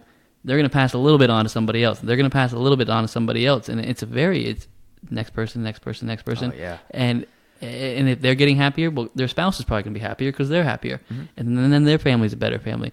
Like, I didn't do that directly, but I made her or him happier. And that made somebody else happier. And then and we're all connected. I mean, we really are, man. I have on the board over there with all my other crap, but it's rising tide raises all ships, which is one of my favorite things. And all the people in this area, I've aligned myself with like cool people. But it's like, how can I promote their business? How can I promote their job? How can I promote their fundraiser? How can I just help them if they need help? And part of it is, as I've become more successful, luckily for me, from a financial aspect, I can get better. But I was thinking this the other day. We were at a golf tournament. It was a charity golf tournament. And it was for the Albany Children's Hospital. We've played in it for the past 6 years. And I was, 6 years ago, I was in a position where like, okay, I'd go to this and I'd pay, but like, I don't have money just to throw out. And it's not like I'm sitting there like bawling, like I'm just like making it rain. But it's one of those deals like if I'm sitting there and it's like, you know what? No, here's $20 for this. Here's $20 for that. At one point the drink cart came over and we got drinks and I'm like, well, how much is it? She goes, well, it's all included. I said, was there tips? And they're like, well, tips will go as a donation. And I'm like, here's $30 or whatever it was. Like it obviously like overpaid, but it's like, oh, I can. But then I thought about myself, and not from a standpoint of obviously time's more important than money, but I liked the idea that it's like I'm in a position and a mindset of a giving mindset that it's like I don't look at giving that up like, well, I could buy this with $20. No. To me, it's like I can help somebody with that money. I'm in a position for me, as long as my basic necessities are taken care of. Yep. I really don't care how much. Like, money's not a motivating factor for me. And I always look at but I'm in a position now where it is nice to have money because I like having it. And I thought about this. Literally, it was weird. Like, I was getting ready to hit a golf shot and I'm like thinking, I like being in a position like I want to have the resources to give back. And now it's a very small level. It's a hell of a lot better than it was 3 years ago. But then what is it going to be in 10 years from now? And it's like, man, how can I really affect or do stuff? And we've talked about doing like different charity organizations and helping things out. And I'm doing a fun event with a buddy of mine at a golf tournament, like a one-on-one golf match. We're giving money to a charity of the person's choice that benefits kids. And It's like, how can we do all this stuff where we're affecting people in a fun way? And like I said, the podcasts are great, like all these things, but how can we make things more aware? And I think just with a giving mindset and a mindset of how can I help people, it's crazy as like the law of reciprocity comes back. Like I've just had people come into my life or doors open, not because I was forcing them to, but it's because I was just like, honestly, I always talk about good vibes and karma and just helping people out. Like, man, just spreading positivity hits you in the face like 1,000 times over. Always. And there's always enough to go around. And I don't think people understand that enough. And when I was leaving 24 to start my own business, I had 2 trainers who were all about helping me. Like, hey, you let us know what you need. We can help you, and we'll help you get clients. And they're working now at a competitor because now I'm leaving this business to go start my own business. But then I had other clients or other trainers who have from that day have not talked to me. They don't look at me when I go to that gym. I'm like, you guys understand there's enough clients for everybody. And like, you help me, I help you.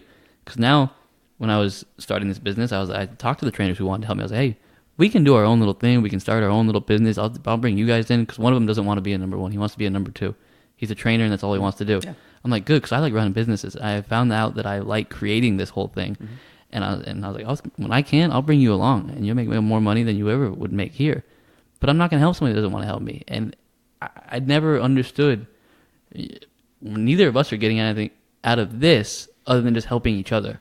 And in the long run, that's going to help each other because now all of a sudden I'm going to share this and you're going to share it and people are going to see it. And that's just kind of, there's always enough to go around. And I don't think people understand that a lot of the times. Well, at least, I mean, a couple of things there. Like the real estate industry up here is funny because I've been in for 9 years. And when I first got in the business, it was like, oh, okay, Joey's son's in the business, and you might see him here or there, and it was just fine, And I was always one. I knew I had to put my time in, I had to learn and grow, and I was not in a position 5, 6, 7, 8 years ago to say or do or have the opinions I do now because I hadn't earned it, I hadn't put the time in. But what happens is, 9 years later, like with success comes people show their true colors, and I have some agents in the industry that have been great to me 9 years ago that still are. I have a lot in the industry that were fine then and honestly can barely look at you now. Yep. Nothing I did wrong. And it's just a matter of there's a jealousy factor and envy. But the problem is same thing. It's like you shouldn't be looking at someone trying to tear them down. It's like, dude, that guy's doing a lot of cool stuff. Instead of tearing him down, why don't I emulate that? And why don't I keep doing that? Because I talk about there's a ton of business to go around.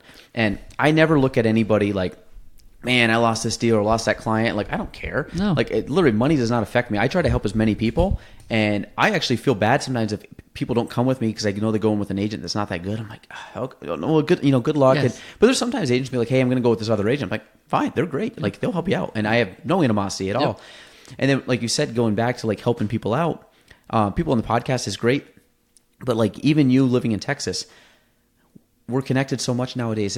Like you're 1,500 miles away, 2,000 miles away, whatever it is, and you're really a touch of a button or a phone call or a text or a DM or whatever away from connecting with people. And I think that people, when I try to help people out, like our area 100%, but like I have regular calls with people not anywhere near me that help me out with business, they help me out with mentorship, they help me out with whatever it could be, and I try in turn to help them. I'm going to affect them in a way that they live. I got a guy in Long Island I talk to, and I got a guy down in Clifton Park, and I have people that, and I know that's going to get bigger and bigger and bigger, but it's the idea that I'm trying to give them something that might help them. They're in turn trying to do it. Exactly. I'm gonna help you out with hopefully podcasting and vlogging. You in turn are going to help me out with something. At some point, I'm going to say, hey, Jonah, I need help on X, Y, and Z. And you're going to be like, dude, here. Okay, yeah.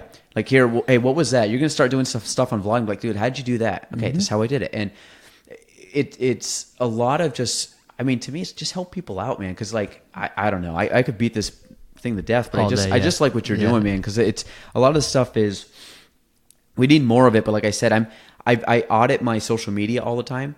And I really go down through and I get rid of people that I am like, dude, out. Then I go through pages. I'm like, why am I following this? And really I look at some of like, and I don't consume a ton on social media just because of time wise, but like there's a lot of the stuff I go on. It's like, does this bring me any value to my day? Bingo. Whether it be, I mean, it could be entertainment. It could be a stupid meme thing that I want to look at just because it gives me like escapism for a few minutes. Obviously, it could be friends that I want to just see what they're up to. And then it could just be good pages that I follow. I follow a lot of Gary Vaynerchuk and following him for, do you, Gary? I know, Gary V's my dude, man. I followed him for, since 2011. I've been following him. And actually, one of the guys that I Skype with or FaceTime with, he's he's actually been on some of the vlogs with Gary and stuff. So it's That's like dope. So yeah, it'd be like at some point in time, I'll meet Gary. That's like a goal. But but the same thing. Like Gary, I always find like Gary's kind of a funny dude. Like if Gary was to sit here right here, I'd be talking to him like this because I seems like I just know him. Even though, and that's the wonderful thing about podcasts is that, and I watch Rogan a whole lot. Yeah. And I feel like I'm part of his friend group. Yeah. Just because I listen. I mean, he's never heard my voice, doesn't know who I am, but I'm like, oh, dude, I know these people. He'd be like, what's up, Joe? He'd be like, hey, man. And that's it. And like, and all his friends, like the Brendan Schaubs and all Theo, I'm like, dude, I feel like I'm part of the group. I have no idea who any of them are, but now this whole thing, this long form conversation thing, it's cool. It's like you know everybody now, and it really is cool. Well, I listen to like, and actually, I wanted to mention to you because you mentioned podcasts, and I see you obviously have Rogan on a lot. So what are your go-tos? For funny stuff, I like a lot of funny stuff. I do Fighter and the Kid. 100%. Yep. And then the other one, King and the Sting. Yep. Yeah, because Theo Von is, I think, my favorite comedian. That guy is so quick. It's unreal. He makes Schaub look so stupid on King and the Sting. I feel bad, yeah. So I'm like, dude, you're just getting teed up right now. And like, he's so sly with it. Just like a little comment, it's like, I don't know how you think of that, man, and his stories. I don't know if they're true or not, but he's got lots of stories. You know Joey Diaz? Oh yeah, yeah, Coco. And the same thing. Those two dudes, or those two, obviously Rogan, and then bits and pieces from. I like excerpts because I like really, like I go heavy and I go down rabbit holes at a time. Like right now, I'm really into a philosophy rabbit hole. Mm-hmm. So I'm like a lot of Jordan Peterson, a lot of Alan Watts, and I'll probably be on this for the next 2 months, and then I'll be like, oh, photography. I really like photography, and I'm going to start listening to more podcasts about that. Yeah. But those three are my go-to. Rogan's, his guests are so random that usually I'll listen to somebody, and then I'll go back and find every single one that I can on his. Like when I first heard Neil deGrasse Tyson talk years ago, I was like, whoa, this blew my mind. And so then I watched every single Neil deGrasse episode or video I could online, so I knew everything about astrophysics for someone that doesn't know anything about astrophysics, but yeah. And so that's kind of how I do it. Other ones, I like Jocko's a lot. I like Jocko a whole lot. A little intense sometimes. I mean, I like the whole thing where he wakes up at 4:30. I'm like, all right, bro, we get it. Like you wake up early every day. but I'll put out for him when we talk about consistency. Oh, there's nobody every day. Every day, his clock's on Instagram. 4:30 every single 4:30. day. And it's ridiculous that's what he's made famous for because it was such an easy idea if anybody else had done it, but.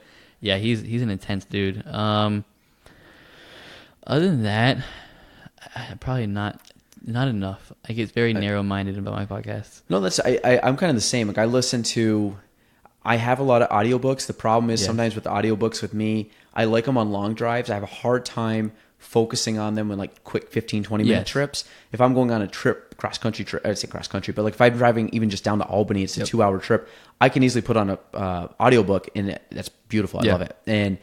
But I don't take those trips as long. So usually my 20, 30-minute trips, if I'm not calling people on the phone, I just want to hear I want to hear Gaelan and Schaub talk about stupid things. Or Rogan talk about whatever. Like my favorite Rogan episodes are the Fight Companions. The best. You give me hands down the best. Like if you get all four of them, like Eddie Bravo and all those guys together. Yep. But I mean, then you put on the Elon Musk one, which I've listened to twice, and it's a 3-hour conversation, but I've listened to it twice. It's my all-time favorite episode. Yep. And then there's sometimes you just put it on and like, okay, who's this person? And you listen to it and like, that's actually kind of a really good podcast. Really cool, yeah. And it's funny how he brings on like random comedians and like, okay, well, listen to this comedian. All of a sudden, like you go down a rabbit hole.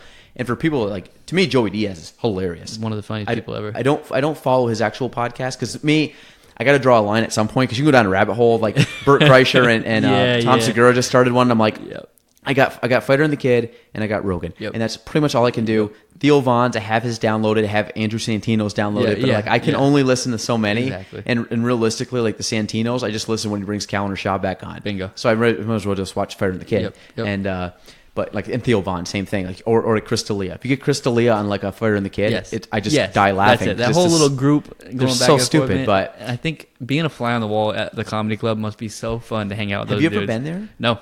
I mean, if you live in it's LA, right? LA, yeah. Yeah. I mean, I would love if I go out for extended time, I would really try to make a point of going to anything because you're going to see one of them there. Yeah, you're going to see a great lineup every single night. I mean, the times when they show up and are like, dude, last night we had Joey, Rogan, and then like Chappelle walks in, and I'm like, whoa, like, shut up, like, step back here, man. You pay $40 for a ticket, and you get 3 of the greatest to ever do it in all time. You like, don't know who's actually going to show up, and like, I mean, we weren't expecting, and all of a sudden, like Chris Rock walks out, and like, wait, what? And like. Yeah. But it's just it's incredible that actually have you seen any of the specials? Which ones? The Netflix specials? All of them, man. Yeah. Like well, first of all, I watched Chappelle just recently again. Is that one good, the new one? Because I'm about 10 minutes in, and some of the stuff he says in the first 10 minutes, I'm like, God damn, I miss Chappelle. Like, and it might be my favorite special of all time. The Sticks and Stones one? Yeah, and I just showed my dad last night, and I mean, him being 74 now, I was like, I wonder how this is going to transfer over. Whole time, he's just busting up laughing. And I don't think you cannot laugh. I mean, it's so obvious what he's saying, and the way he delivers it is just like... It's the delivery, man. We all think about it. We just don't all want to say it out loud. Like like I said, I'm 10 minutes in, but like the whole Michael Jackson thing. I don't know if he really did it, but he goes like, I mean, if he did, it's Michael Jackson. It's Michael Jackson, man. And like I'm out there first day back at school, like telling the kid, guess what happened this weekend? Like I'm like, oh my God. Like I'm watching this, and I'm usually like, I like nothing really offends me, and that didn't offend me, but I'm like listening, like, good God, he went there. He's man. like, I started here, and now it's just like the sky's the limit. And he's just sitting there, and he's looking at, I guess you're all thinking the same thing, and like, that's what it is, man. It's the realism. Well, the funny thing about that special is like Rotten Tomatoes gave it like a 22% approval rating. Did you hear about this? And only 6 people approved it. Or watched it or something like that. Is that what I'm? Did you know the whole story on that? Maybe this not. is what I've heard. That they only opened it up to a few critics. Yes, and then all of a sudden they let the public go, and it went up to 99. 99%, and there's 22 compared to 99%. And I was like, yeah, so yeah, because it's that's the thing. Like the critics and stuff is now the day in the internet, and that's what when we put all this stuff out, like I take this from Gary Vee, like let the market decide. Like put it out. Like you don't be critical of your own stuff, and even if you put it out and you don't get the amount of likes you want, if it's something you enjoy doing, I listen to like the podcast. Like people always ask, well, oh my God, do you talk for 2 hours on a podcast? And I'm like, I like it. Yeah. And my most downloaded episodes, I have 10. If I do my top 10, because I can track it, my top 10 most downloaded episodes, only 2 of them are the Gaelan Trombley Show. We do a spin-off on, it's still under the same category podcast, but it's Realty Talk. And I do it with a girl that's just started real estate. That has 8 of the 10 most downloaded episodes, and those are all 10 to 30 minutes. I know those are more consumed. They're easily digestible. These are longer. People aren't going to listen to the whole thing.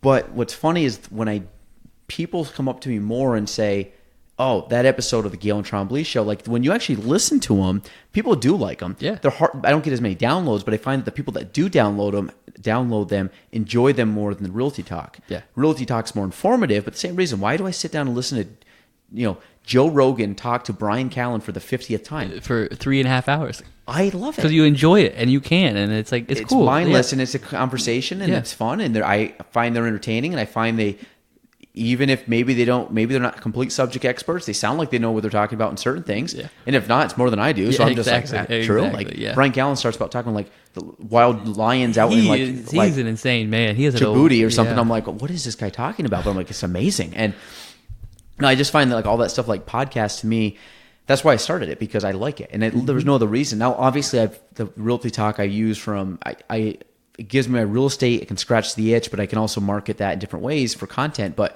this is purely just for fun. Yeah. And when you had reached out about something with I don't even know how it started. I think you just reached out and said, "Man, you got a podcast." And I'm like, I haven't talked to you in forever. I'm like, you're in town 100%, because my only theme is people I want to talk to, and that's the only thing people have always asked. What's it about? Like, what do you talk about? I'm like, I've had anybody from high school buddies to now our childhood friends, high school buddies, to I've had I would say my highest profile guy was our state assembly person, or our I did see that. Yeah, Billy. And I mean, and I've tried to get other people on, and I'm sure as this grows, I'll be able to have a little bit more pull and get some cool people on. But it's not even that. It's like I would love to have Joe Rogan come on the podcast. Anybody would, because I just find him entertaining. Yeah.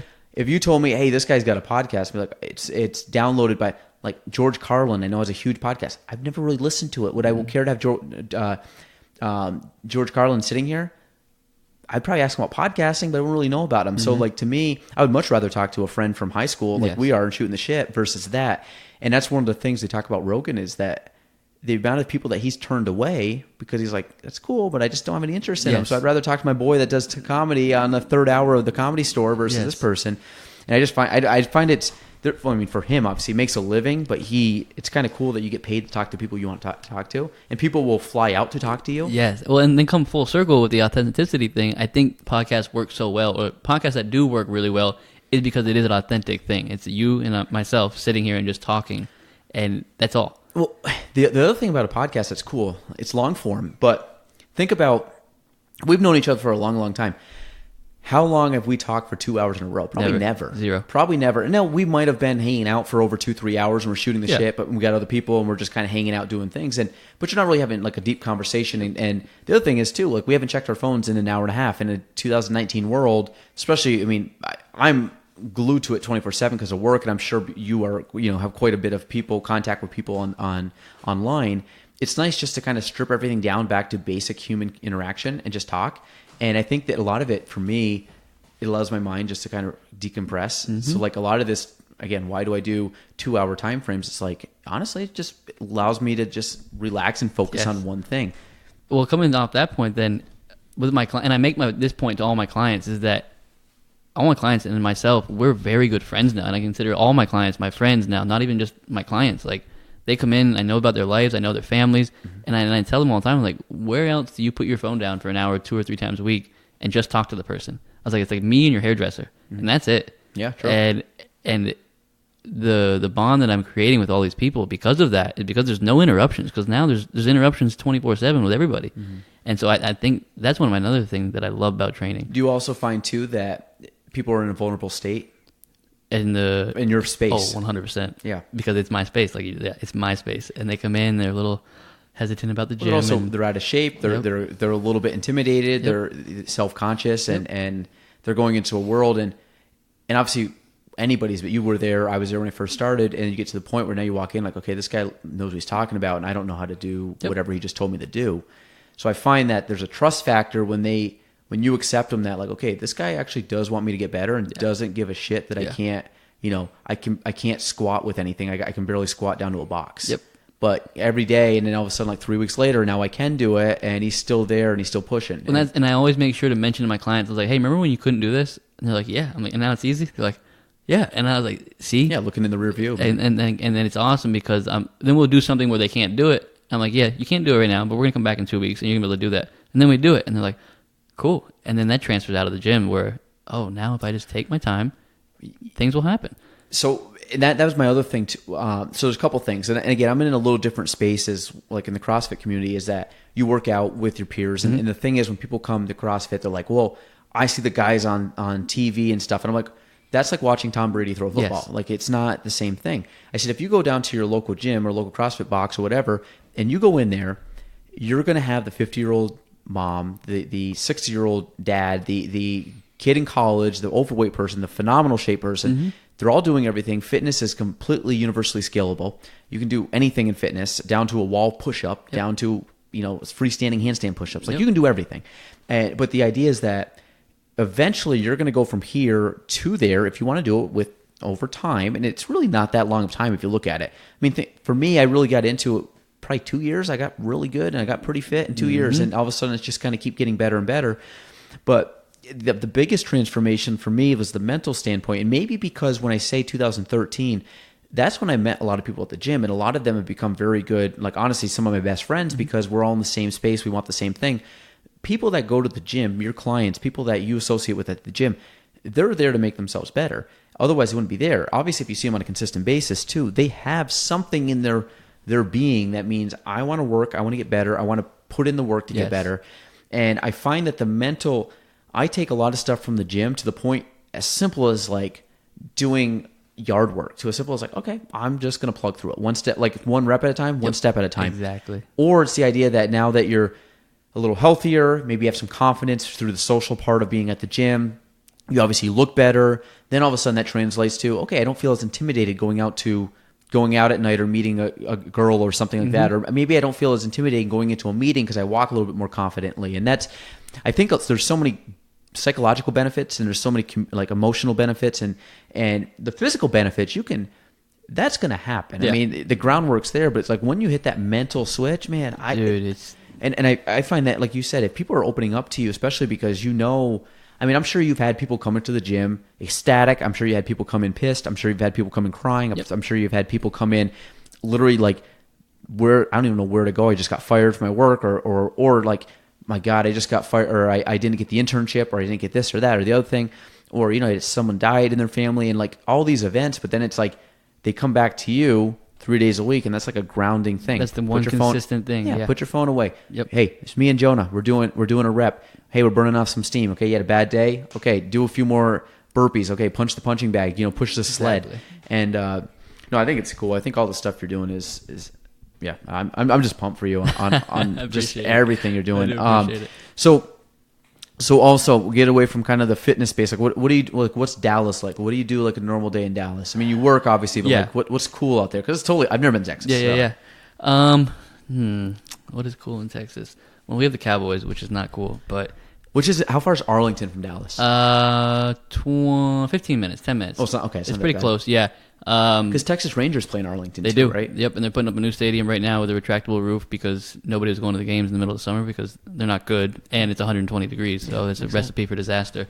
Mm-hmm. The Ranger Stadium, the Cowboy Stadium, Six Flags, and this new thing called Texas Live is all in about a half-mile distance from each other, and so that's Arlington basically. Dallas is a little LA. And we have a lot of, right now people from Texas are very angry at people from California because we have a lot of Californians coming over. It's very cheap to live in Texas, especially for how much money you can make. But uptown, that's like the hip little area. It'd be like the downtown here in Plattsburgh. It's very plastic. Very plastic. So Dallas, Fort Worth, right? Mm-hmm. That's the kind of the area. Where's Fort Worth in relation to Dallas? 30 minutes away. It goes Dallas, Arlington's the middle, and then Fort Worth is on the other side. Does it go east to west? West to east, I should say? Dallas west? Yep. Fort Worth east? Yes. How far is Austin? 2.5 hours south. Okay, that's not bad then. No. Because isn't Austin a pretty like big technology bubble, things like that? Because South by Southwest isn't Austin. I mean, actually, that's not that bad because I talk to people and how far is it? And Texas is huge, but it's that's like 7 hours. Yeah, I mean, you can go to El Paso and it'll take you 9 hours to get there from Dallas. But 2.5 hours, that's going down to Albany. I mean, that's not that bad. So. And it's 2.5 hours if you're doing the speed limit. Nobody in Texas does the speed limit. I mean, the way to Austin, you do about 110, and you stay with traffic. Really? Oh, it's fat. You drive 80 everywhere. When I first was it 2.5 hours driving at that speed, or 2.5 hours like Google Map, which is speed limit? It's an hour and a half if you're doing the actual speeds. When I first moved to Texas, I had anxiety just driving because there's 4 lanes, 5 lanes. Everyone is 85. Everyone's going across the lanes. I was like, dude, I didn't want to get on these roads. It's a different world. I drove in Southern California. Is it the 495, I-5? Whatever the highway? I want to say it was like 495. Whatever that main highway is that goes down. And I remember we went out to Anaheim. We were at a conference. My dad was working, so I ended up taking one of the guys' rental cars, and I was actually going to go play golf. I had a day to kill, and it was pretty fun. I got on the highway, but it was like 7 lanes maybe, and you just you merge on it, and then all of a sudden it's just you kind of look and holy shit, there's just lanes and lanes, and people are whipping that way, people are whipping this way, and you're just okay, you got to really head check. Yes. And I mean, some people are not head checking; they're just whipping in, no blinkers. Yep. Dude. And I just remember driving on that, and I was going probably 80 easy, and but you're staying with traffic. But you're just flying on this thing, and it was like a rush. You're like, holy shit, this is flying like a race car. And then you just merge off, and now you're back onto the normal roads. But I was like, man, that's a wild trip right there. Every time I get on the highway, I'm like, okay, here we go. Do you have to travel much on the highway? No, not anymore. I used to, when I lived in Dallas, I used to live in the city, right in the middle of everything, and I worked about 20 minutes out the gym outside of the city. And every morning I'd have to hop on the highway, and I'm like, God, I hate this commute so much. It was stressful. Now I work where I live, luckily, so now I don't have to drive at all unless I go to the grocery store. But yeah, I don't do the highway thing. I don't like driving. I want to get rid of my car, even if I could. I was gonna say, so you still have a car? Right? I do. I'm trying to sell it before this trip, obviously, but so. So you live right in Dallas, the heart of Dallas? I did. I live now with Frisco. I don't know if you've ever heard of it. Yeah. I live in Frisco, basically. Which is how far? 20 minutes north. So that's all right around. I didn't realize it was that close. Yeah, Frisco, Plano. There's a bunch of cities all in there, and they're all rather large. I mean, hundreds of thousands of people. Dallas is the capital. No, Austin's the capital. Dallas is the biggest city. Houston got Might be Houston be the biggest one. Yeah, it's one of those two. I like Dallas the most. I've lived in San Antonio, hung out a lot in Austin, I had an ex in Houston, and now I live in Dallas, obviously. I personally like Dallas the most. Yeah. I mean, it's the newest city. It's the biggest city. I don't know population-wise, it might not be, but it just has the biggest city center. Yeah. There's the most to do, I think. There's stuff to do outside. There's stuff to do inside. There's more teams than anywhere else. There's more of a nightlife. My only, we were down in, and I've said this for years. I mean, again, not going super far out, but One of the places that I've actually really always loved was like Clifton Park, just outside Albany. Part of the reason was because it's a mixture of you're close to more stuff, to do. Yes. And then you're not far from home where, you can get home within 2.5 hours. So we were just down there this past week and I'm like, it's kind of nice, like to just say like Albany's 20 minutes or 15 minutes away. And it's kind of nice just to like drive down and have like options to go do stuff. Or if you want to go see concerts, like you don't have to make a trip out of seeing a concert. Like it just be like, okay, I'm going to work. I'm just going out to the show. I'll be home by 11 to go to bed. Yep. And that's one thing I always missed about this. And I'm hoping like part of it is, could Plattsburgh get to the point where not like a mega like a Montreal or something, but could Plattsburgh get to kind of like a Burlington or like kind of a mini thing, which you do have acts. You do have people that actually will come here, and Estrand's been trying to do it, and we've had more and more. We've had some cool things pop up over the last like 2-3 years that you're like, oh, at least I've heard of that person. Like one of the Wayans brothers came here to the show, and I mean like people not super big, but people that you're like, okay, at least they came to Plattsburgh, and that's the only thing I miss. So like for you, like if you want to go see a concert, you literally can just be like, how many? There's like 10, dude, there's so many things, or like I like concerts and stuff, but it could be a sporting event, or it could be just, hey, I want to go to this festival. And that's it. You go on SeatGeek and you say, what's going on this weekend? And there's a list of 40 different things that range from sports to comedians to watching an opera to classical music to going to the farmer's market. Yeah. There's no reason to be bored. And if you're bored, it's because you're not doing anything. Yeah. And it's all relatively cheap. I mean, you can obviously spend money. I was wondering, how's the cost of living in Dallas? Obviously, it's way cheaper than California. Dude. It is. So the cost of living is awesome, and it really is. And for what you get, it is really nice. There's no water, so I think that kind of keeps the prices down. There's no state income tax, I think, in Texas. Could be. I don't know. I don't know nothing. There's like 6 or 7 states that have it. I think that's what Texas is. That's why they keep bringing all these big companies in. I know they've been running for Google. We didn't get it. I don't really care anymore. I'm not leaving, but I think everybody should go visit Dallas, because before I moved there, I was like, Dallas, okay, I guess. So actually, why did you go to Dallas? So I don't think I got that. So you went down to military down in Pensacola. Yep. And then from Pensacola, you went to Dallas. And how long have you been in Dallas, and how did you get to Dallas? I've been in the DFW area for a little over 3 years now, maybe just at 3 years. And the reason I moved to Dallas is I was dating a girl from the military, and she lived in Houston. But we were kind of on a rocky path when I got out of the military, and I was like, well, I really hate Houston, and we might break up. So I was like, I'll go to Dallas. I'll be close to her, and if it doesn't work out, we'll let him in a cooler city. And Austin's super expensive to live in. Austin is ridiculous. Austin is. Yeah, they have the lake, they have the mountains. Like, that's an expensive city. That rivals California. So I was like, well, let's do the next best thing, and if we break up, I'm in a cool city, and it worked out for the best. That's how it is. Yeah. And then you obviously now love it. Yeah. Amazing. That's cool. It really is. It's funny how life works like that. Like you think, I mean, it's so many small things. Like I even take, I mean, obviously I've never moved out of the area, but like even like running into like meeting my wife and all these just like chance happenings that happen. Yep. But I'm always a big one too. Like things happen for a reason. So I'm never stressed out. I think that's one of the things I don't stress out about it. Cause I'm like, you know what? Just like just the magnetic pole of Earth or your life is just going to happen. So I never stress out. Like if something bad happens, I truly believe it was meant to happen. And I think I was listening to this thing the other day again with Gary V. He goes that he talks about his thing about passing on Uber. Like he was supposed to be his big thing. Like I could have invested in Uber. Like I was investing in a bunch of companies and I wasn't allowed to invest. And I passed on anywhere from $400 to $800 million. And he goes, yeah, that one hurt. But then he goes, it's funny how he works. He goes, well, what happens if I would have made that? And because I did that, and I was one of the largest investors, I had to go do up a speech out in, freaking Utah, and I got hit by a bus. Yeah, for sure. And then he's like, would it have made sense to have $800 million, but got hit by a bus? He goes, instead, I passed an $800 million, but now what am I doing with my life? Yeah. And obviously that's a huge hypothetical, but it's true. It's a possible thing like too. You complain hey, I passed up on that really cool opportunity that I wish would have happened, and if I could go back and change it, I would. But I'm not dwelling on. But I'm not thinking of what else. Like if I would have moved, I could have easily moved to a billion different places in the world, and I chose to stay here. You could have moved to any city in the world, and you chose Dallas. And now because of Dallas, you met all these people. You could have. I mean, why didn't you go to Portland, Oregon? Why didn't you go to all these? And it's funny at just making that change, and then you always look at why.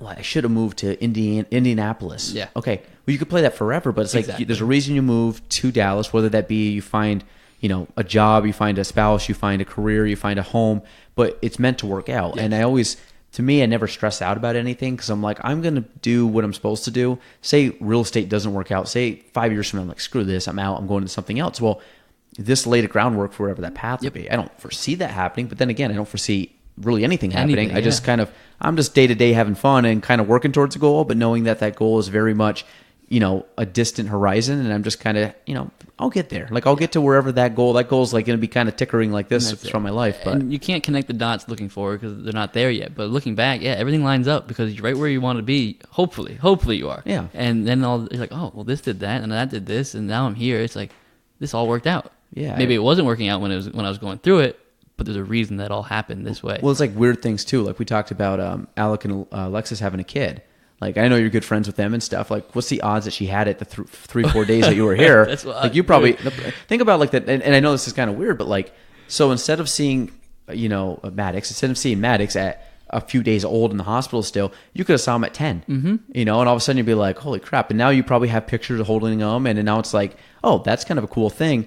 We had people, like when our son was born, one of the first people that came to see us was actually Nick Goupil's brother, Ryan, who is related to Gina, and they were in town, happened to be in town. He was born on Christmas Day. So he was born on Christmas Day, and you're on Christmas Eve. Yeah, we spent the whole day. We spent 12:29 a.m. of Christmas. So we were supposed to be my birthday. Our tags all have my birthday written on it, and they had to cross it out. Yeah. So, but it was one of those things. They were in town for Christmas, and they were able to stop in and see us. Like they could have easily not, and then probably have not saw Crew until they've seen him since, but like 2, 3, 4 years old but they happened to see him that. So it's kind of weird how life works, where like little things are meant to happen, and we kind of go back to like the RJ thing. We somehow booked the same flight, and literally we were able to put him on a flight to. Now, what happens if he would have been lost, missed his flight, something happened? Like, I mean, it's like a really crazy happening, but like. It was kind of cool that, I mean, I'm not joking. I think my mom has a photo of me and RJ sitting on the plane together. That's so funny, man. Like, because she was sitting across and she like took a photo, and we're just like both waving at the camera. And like I said, I'm probably 14. He was 15 or 16, whatever he was at the time. And, and I just remember when he had like his bowl cut thing, and like he's sitting there, and like, that's the last memory I have is literally saying goodbye in like the Newark airport, which is crazy because actually, I got to spend an extra like 2 hours with him than anybody in Chazy and the people that he lived with. And it was kind of funny how that all worked out. But like, again, all those little things, like who knows if he missed his flight, like what could have happened. It was kind of weird how like that was put in place. You were supposed to sit next to him on the plane to go there. And I don't know. That's always like, there's like weird things in my life that I look at. Like one is that. Two is looking up at the space and being like, how intimidating. Like you look up and you're just looking at stars and you're like, oh. Well, there's something. I haven't seen stars in a year because of the lights. And I come up here, I'm like, whoa, dude, whoa. Like it all opens up again. One of my bucket list items is to go up on the top of a mountain in the Adirondacks, hike up before morning, and just sit there and look at the stars with no light. Like I don't want light to be miles away from me. And I mean, you can go out like in a cornfield, you can go out anywhere, but there's still going to be some light pollution coming.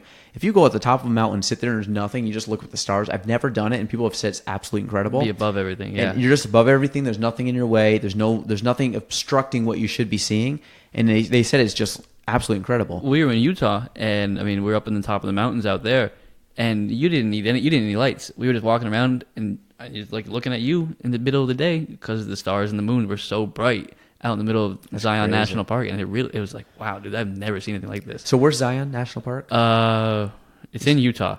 Okay. I don't know what's around it. It's near like White Sands, Moab, and all those things. Because one of the things I've never done is I've never gone to anything out in that area. I've been to West Coast, but I've never actually experienced like all the mountains and the ranges. And to me, this stuff's beautiful. When I see pictures of Colorado, if I see pictures of Wyoming and Montana, and like it's like, holy crap! Like the country is absolutely beautiful in different ways, and even going down to Arizona, and just seeing kind of like, I mean, there's desert and stuff, but it was funny when those people I was showing homes to from Arizona. I'm like, yeah, but the canyons are cool. Like I'd go out there and say that's awesome. Where they come here and say the Adirondacks are great. And I look out and I'm like, yeah, like I can see them. Like, or I mean, I can see the Green Mountains, I can see Adirondacks, I can see Lake Champlain. But I mean, I see it every day. It's so normal, and it's kind of like people that live in New York City and like, okay, well, I see all these buildings. I mean, I know they're world renowned, but they're like here. It's there, yeah. And I just that's one of the things. Well, actually, also one of the things. Did you ever watch Free Solo? Yes. Yeah. What's his name? Alex Honnold? Yes. I got two of his books over there I got to read through, but he's a crazy like, dude. but you like watch that stuff and you're like, it's one, I mean, he's nuts. My hands are sweating the whole time, but I'm like, it's beautiful. Like you look at the mountains, and so that's a bucket list. I want to someday RV, like straight up RV around the country. And just because I think it'd be so cool to see, and just again, see every part of our country that you don't get to see. I've road tripped from Texas to Florida a bunch. Not worth it. Louisiana, Mississippi, it's not really. It's like driving through Shazy, man. So, it really is. Like, so I got some friends that actually, one's from Arkansas, one's from Louisiana, and they all are just like, dude, it's like nothing. It's literally driving through like Ellenberg and Shazy. Yeah, and I always, and part of it's, I mean, I still would like to go around the whole thing, but I know that it's kind of like when we went out to Madison last year. We took a RV out and we drove down basically I-90 all the whole way. But even though I was going through Ohio, I was going through Indiana, I was going through. You know, I saw Chicago for the first time. I didn't stop. I just drove through it. But it's like going through all that stuff to me it's different. It's still fun to me because it's just an adventure. And it's like road trips are great. I mean, they're long, but if you have a good group of people and to me, it's just like hanging out with friends for. Well, I think Brad Hansen. Who else came down? My brother came down. Was this when you guys were in the little RV? Yes. The picture. I saw a picture of you with like Russ, Tyler, and we went from Dallas and then we drove over to the Grand Canyon and then from the Grand Canyon up to Zion, and we stayed the night there and then drove back through Colorado. And yeah, I've never seen anything like the West Coast or like the Southwest, I guess. It is just, as far as you can see, just nothingness. And it doesn't sound pretty, but it's really pretty. And those huge red rocks are up in the middle of nowhere. In the Grand Canyon, if you've never seen it, it will take your breath away. And I mean it. It's no picture will ever do it justice. It didn't even look real. Like I looked at it and it didn't even look real. Like how big is the Grand Canyon? I don't know. I mean, it's not more. I mean, I know I'm super naive because I don't know, but like, it's not like you can see it all in one shot. No, okay. Like, because I always think like Grand Canyon, because you always see the postcards of like obviously the main structures. Like I'm sure there's famous parts to look at, but I'm sure for every one of those there's 100 other really cool spots. It's your eyes can't make sense of it because it's just so big, and the layers of the red rock. It's just it's weird. It's really weird. So when you drive, like, where are the places out west when you drive? And like you said, you just see like these red, like almost like I don't even know what you'd call them, like skinny mountains that just pop up out of nowhere. But it's just like desert and then those mountains, right? Yeah. So it's just I think what it is just wind and sand over years and years and years, thousands of years, just cutting those rocks down. I mean, that's all it is around it is sand.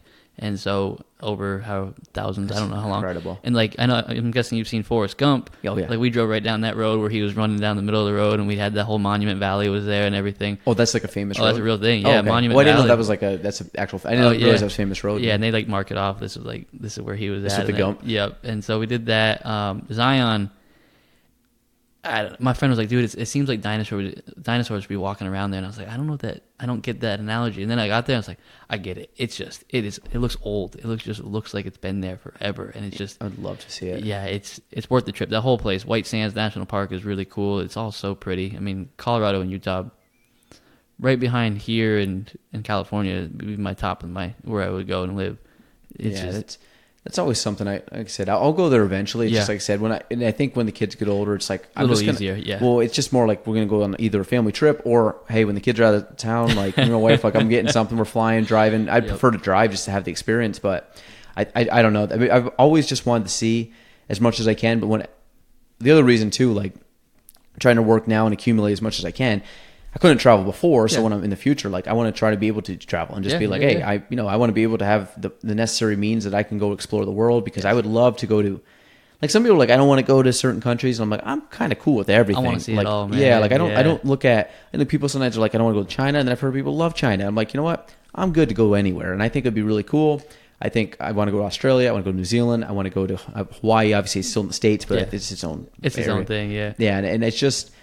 I don't know. I'm just so excited about like that stuff in the future, which is part of the future. Like I'll be able to go to all that stuff. I know I will, and I'll make the time to do it. But it's kind of cool. I think like again for you. But now going back to the vlogging thing, when you did your 2 vlog, you did 2. Yep. What'd you film it on? Just just a Rebel T6 that I bought on Groupon. Oh, you did? Okay. Yep. Yeah. That's Canon Rebel, right? Yes. Yeah. So I got the Canon. I just bought it, the 80D. Okay. Yep. Which. It's pretty top of the line. Of course, I was kind of researching cameras, and one of the guys that I was talking to before that we messaged with, he's got a kid that works with him who's, I mean, super knowledgeable. I mean, I like I said, I can call him or text him and he would help me out. And he sent me a whole package. He said, get this stuff. And then I had another couple people that actually live in California. And I'm like, oh, the guy said to get this. I'm getting ready to order it. And like, yeah, get this, and that.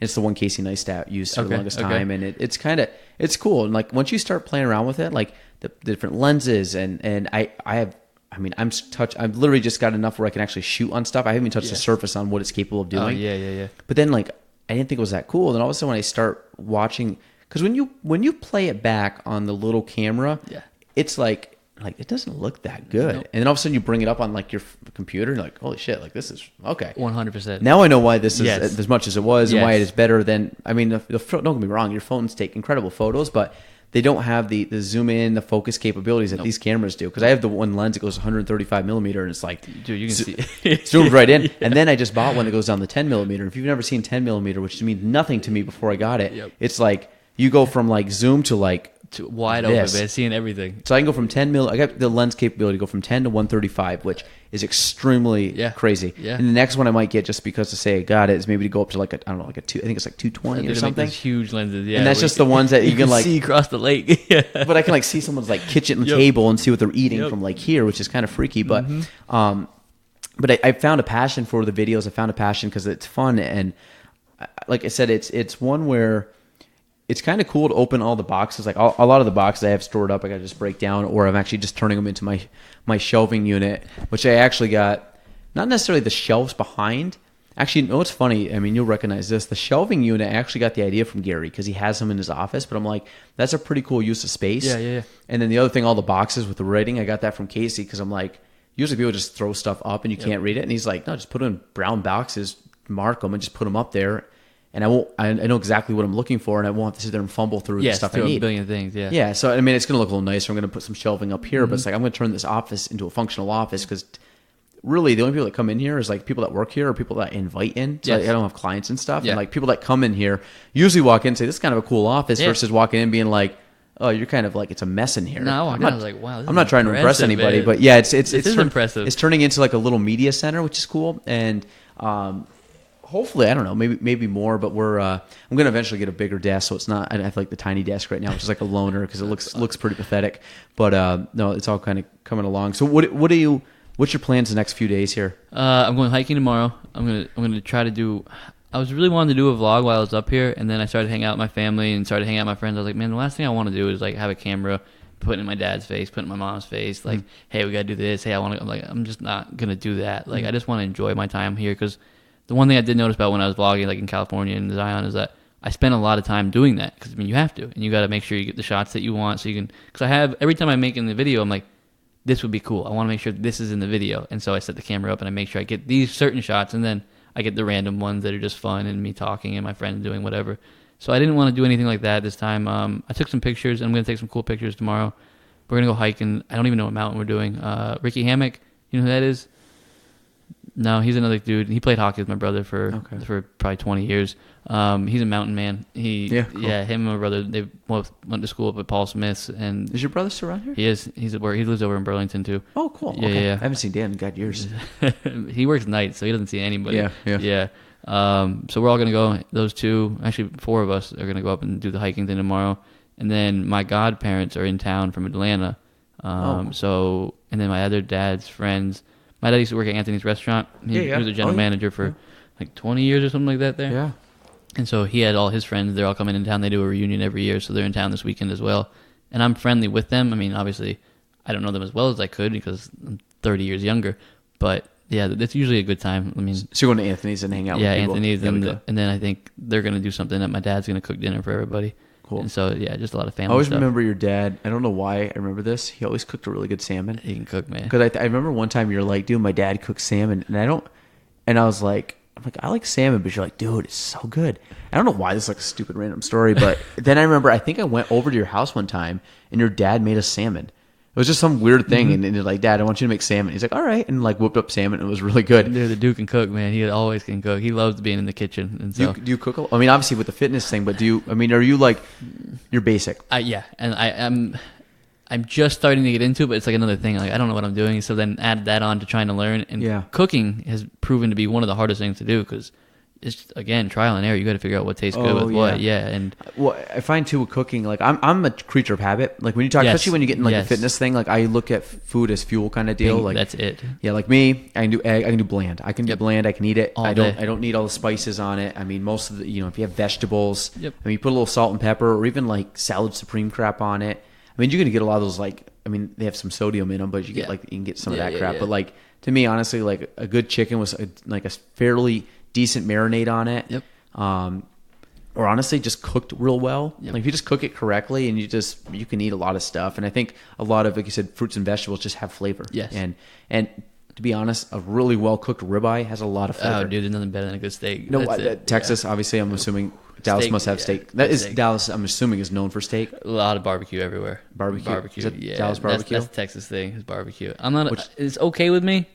I'm okay. I like steaks. I don't like barbecue that much. Oh, really? Yeah. See, I like brisket a lot. I'm a big brisket guy. Like if I had to pick, I mean, don't get me wrong. Like I love chicken. Like I love a good rotisserie barbecue chicken. But if I'm going out, like I like ribs too. But if you can give me like a really good brisket, that's my. You probably make it to Texas at some point. Yeah, I definitely want to go. It will not be. Actually, I can't say that. I would go to Dallas Stadium if the Giants could pound on them. You've been, there obviously. Is nothing, dude. And how big is that place? It comes up out of the ground because you're driving there, you don't see it, and then all of a sudden it just rises up. Is the field below ground? It might be actually. Like did they build it down a little bit? Yeah, kind of down. Yeah, and that's crazy. There's nothing like. I mean, I've been to a bunch of sports stadiums. This thing is immense. Jerry World is what they call it, and it's just that screen too. That 90-foot by 120-foot screen. You'll be in the stadium and you just be like, and the players will be on the field. And you're just looking at everyone. Just gets entranced by this screen that's up in the middle of nowhere. Like, yeah, it's something else, man. I had a friend. He went down a couple weeks ago, and of course he's a Dallas fan, sending all this shit online and stuff. And he knows I'm a Giants fan, so he's doing the whole thing. But like, you kind of look at it. He was like on the field, and they give tours and stuff. And like, they don't care. Like people can walk on the field, but it's kind of cool that. Like it would be fun to just go stand and like look up and see everything. Have you been on the field? On the field, it's like $15, and they'll let you go basically wherever you want in the whole stadium. Like it's cool. It is cool, and they do all the Texas high school playoffs there. They do all the championships there, so you can go watch and you can get a front row ticket for the Texas high school championship which is insane football. It's top. I mean, level. It's almost like lower level college. I wouldn't even say lower level college. It's probably like it's like watching like a D2 or D3 school play football. Yeah, I mean, all those dudes it's 6A schools where they're going. Is that 6A? Is that how big they get? Yeah. Which is what, probably 2,000-3,000 kids? Probably more than that. Well, I'd say probably 2,000-3,000 in a high school. Maybe 2,000 in a class. Is it class? Yeah. And they only do like 6th, 7th, 8th, 9th, 10th. I know is it. They have 3 different schools. So like how ours was almost set up. Yeah. It's like 3 grades per. And so 6,000 kids in a school, and then there's like 30 schools in every little area. Like where I live is like Plano West, Plano East, Plano Central. It's like. And they all got 6,000 kids. And they're all filthy at football. Football and basketball. Basketball is super high level there too. But I'm assuming football's still the top. Football's number uno. Like is Texas football as crazy as they say it is? Like town shut down. How they take it. Yeah. How Shazy took soccer. Yeah. Just have the exact intensity, but then times it by 6,000 because of the people. Yeah. And their stadiums, like this new town called Allen, they just spent I think it was like $10 million on their stadium. And for high school. It looks like the Coliseum. Like it's a legitimate stadium. Like. It's unreal. That stuff wouldn't even pass around here because they're like, no, dude, we're not going to spend. Yeah, zoning regulations. Yeah, people would flag that down. And every high school has it. So they're talking about 40 different high schools in a 20-mile radius. How's the property taxes there? I have no idea. You don't own a home, so no, I mean, nobody's ever like complained about them. I don't think so. Everything seems pretty reasonable around there, honestly. Yeah. I'd like to go down. Like I said, I've never been. I've never really put Texas on. I want to see everything, but like I've heard people go down to Texas. I'm like, dude, Texas is pretty cool. Like so. Well, when I first moved there, I was like, Texas, okay. And now I'm like, Texas is sweet, man. Like if you're gonna go to Dallas, go to Austin. San Antonio, Houston, is what it is. Those 2 cities are awesome. So my dad split time in both. Yeah, my dad came down for the first time this year, and he fell in love with the whole area. He was like, it was so much fun. I mean, do you think you would move down there? No. Well, I think he would, but he's got his girlfriend for the last 10 years. She doesn't want to leave up here, and I understand that. Yeah, so he's got some roots here still. Yeah, exactly. Yeah. But it's a super cool city. We got. And do you guys have the little scooters around here? No. You know what I'm talking about? I didn't know. Little scooter? No.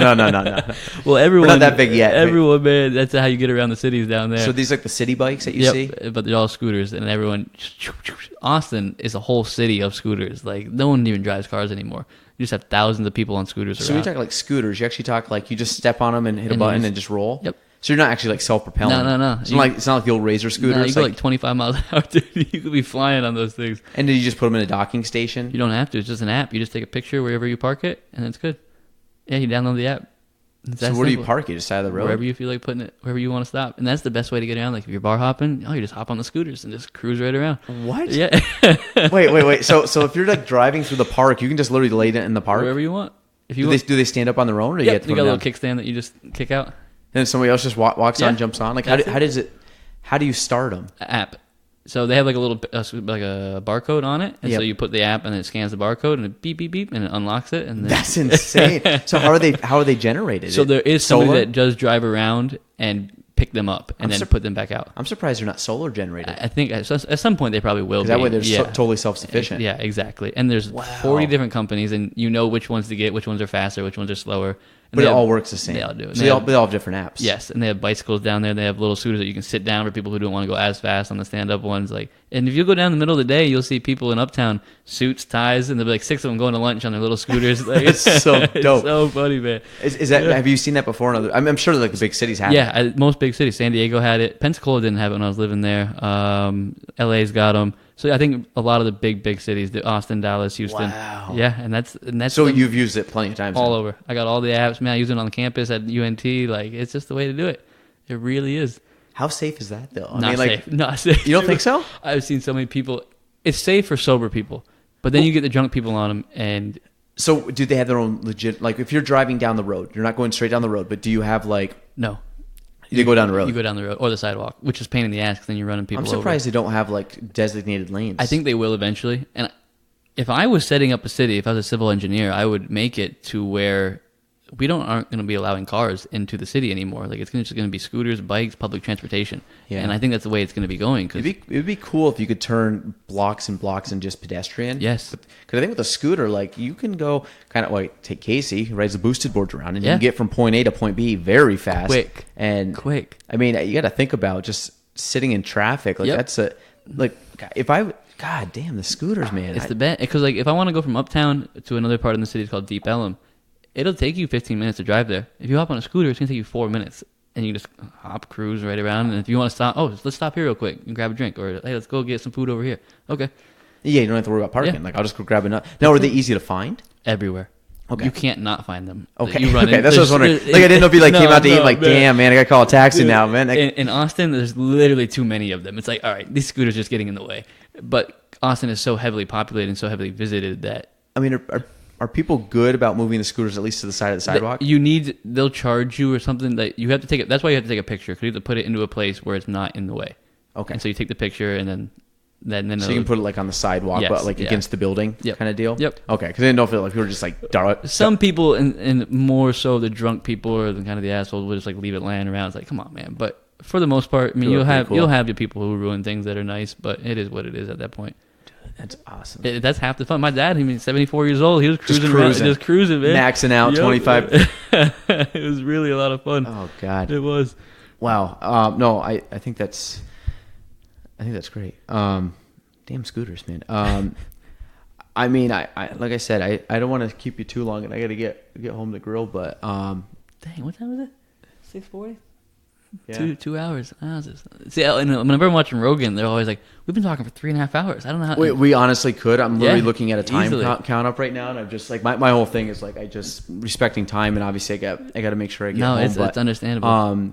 Not bad for your first podcast. Awesome, thank you. I appreciate it. It's cool. Tight, yeah. You did good. No, this is awesome. I like I said, I would. I mean, we'll probably talk about this after, but if I'm in Dallas, I'll definitely hit you up. But I think if who knows when I'll be there, but you never know.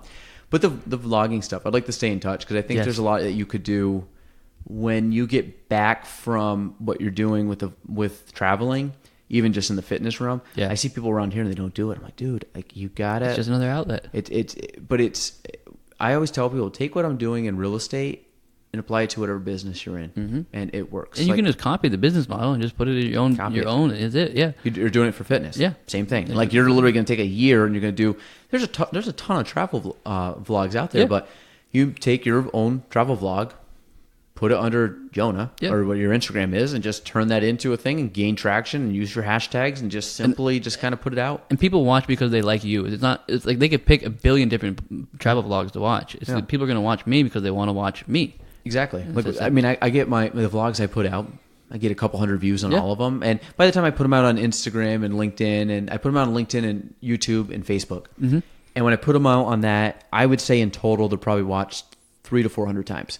Which is crazy for a small town. Yeah, that's real cool. And part of it is, I don't know if people actually like care, but then part of them, like, all of a sudden I showed up to an event yesterday and they're like the name tag and like, oh, you should put local celebrity. And I'm like, well, I kind of like, it's fun. I have a blast doing it, but it's funny. That's the effect that it has. Yeah, for sure. But for you doing the same thing, people will watch it. I'll watch it because it's like, oh, where's Jonah's in New Zealand today? Holy crap, look at that mountain. Like, it's kind of cool because we get to live vicariously through your footage. Yep. But for you also too, if you do a year of that, you're going to get really freaking good at filming. You do anything long enough, filming, every day editing. for a year, you're going to be really good at it. So I think it'll be cool. But hey, man, proud of you for everything you're doing. Really am. Vice versa, man. Like I always, like I said, it's fun to run into people in high school. And again, there's people I haven't talked to since class day.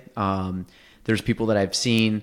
I ran into Alex yesterday, and then there's people I saw, Nolan and Kyle at a golf tournament the other day. And it's like, there's some guys that you just see and gals and stuff, but it's cool. Like, I think coming from a small town of Shazy, like, there's only 50 of us that graduated. And to be honest, it's not like other schools where you go, you meet each other in 9th grade. It's like, we talk about 5 years old. Like, we were legit 5 years old when we met. I mean, we met in 1995, 96.